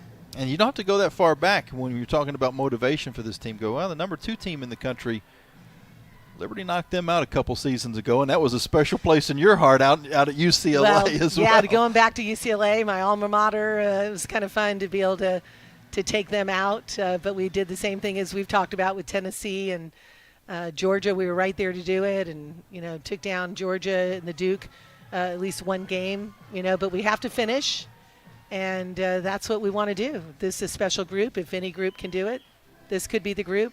But, boy, we've had a lot of adversities. And I'm like, Satan's throwing darts, but God controls the lightning bolts. And so he's got a plan for us, and we're just going to use the gifts he's given us and the passion we have and glorify him and just go all out. And that's the best way to give him the honor, right? Sounds good, Coach. We appreciate your time. I know it's always a tough trek to get to where we're at, climbing through the stands, or well, at least there's no ladders and there's no tops of press boxes this week. It's a nice yeah, you're in a Taj Mahal in here, right? Well, good for you. Exactly right. But thank you, Flames Nation, for all of your prayers. Keep them going. Keep watching. It's exciting. Hopefully we're making you proud. And go Flames. God bless you all. Awesome. That was head coach Dot Richardson Pinto, and that's going to do it for us. I want to thank everybody who made the broadcast possible, Joe Carmany for his good work, all the folks listening, tons of people. Coach, I read off the list. There has to be 60 different people that said listening in from here and there, from California to Florida and everywhere in between. It's an amazing amount of people that are following along. Spread the news. It's a fun time for softball. A beautiful thing, absolutely beautiful, and we'll be back at it tomorrow afternoon when the Flames will either play Texas A&M or St. Francis. They're playing right now. As a matter of fact, game just got started, and St. Francis is at bat. We won't give you the play-by-play of the game, but it's just underway, the first batter of the ball game, and we'll know who the Flames' opponent is in about 2.5 hours from now, something like that. You can follow along on libertyflames.com as that information becomes available. Until we talk again, this is Jamie Hall saying so long and God bless. Thanks for listening to live coverage of Liberty University softball from Van Wagner on the Liberty Flames Sports Network. This broadcast of Liberty softball has been brought to you by Joe Yock with Alcova Mortgage, showing you the way home, by Aqua Pros, pools, hot tubs, and heart. Carillion Clinic, inspiring better health. By Carter Bank, life lived full. Coca-Cola, taste the feeling. Crossroads Family Dentistry. Earthright Mid-Atlantic, your trusted solar and energy efficiency experts. By 11 West. First Bank and Trust, the bank that puts you first. Foster Fuels, providing reliable service for 100 years. Frank Good Builders. Freedom First Credit Union, where people bank for good. Gentry Lock Attorneys. The Good Feet Store. By Haley's Appliance and Outdoor. Liberty Softball has also been brought to you by Ironclad Coffee Roasters, the finest hand-picked specialty coffees from around the world. Serving you at Candler Station in Lynchburg. Jason Porter with Legacy Realty and Development. Larry's Tire and Auto Repair. Expect the best service, prices, and care. By Carl Miller Realty, caring, competent, trusted advisors. The Liberty Bookstore, the official online store of Liberty Athletics. Lynchburg Nissan, nobody beats our prices. Nobody. Peary Family Dentistry. Century Exteriors, providing roofing, gutters, windows, and home remodeling. Visit them at centuryexteriors.com. By Segra, a proud partner of Liberty University. Segra offers customized business technology solutions. Learn more at segra.com. And by Thompson Brooks Insurance, planning today for tomorrow. The general manager of the Liberty Flames Sports Network from Van Wagner is Justin Metzger. Network director Alan York. Coordinating producers Kyle Sykes and Nick Pierce. I'm staff announcer Jeff Lawrence with a special thanks to Liberty University Athletics Director Ian McCaw. Senior Associate Athletics Director Robert Goodman, and Assistant Strategic Communications Director Joe Carmany. Liberty Flames Softball is an exclusive presentation of the Liberty Flames Sports Network from Van Wagner.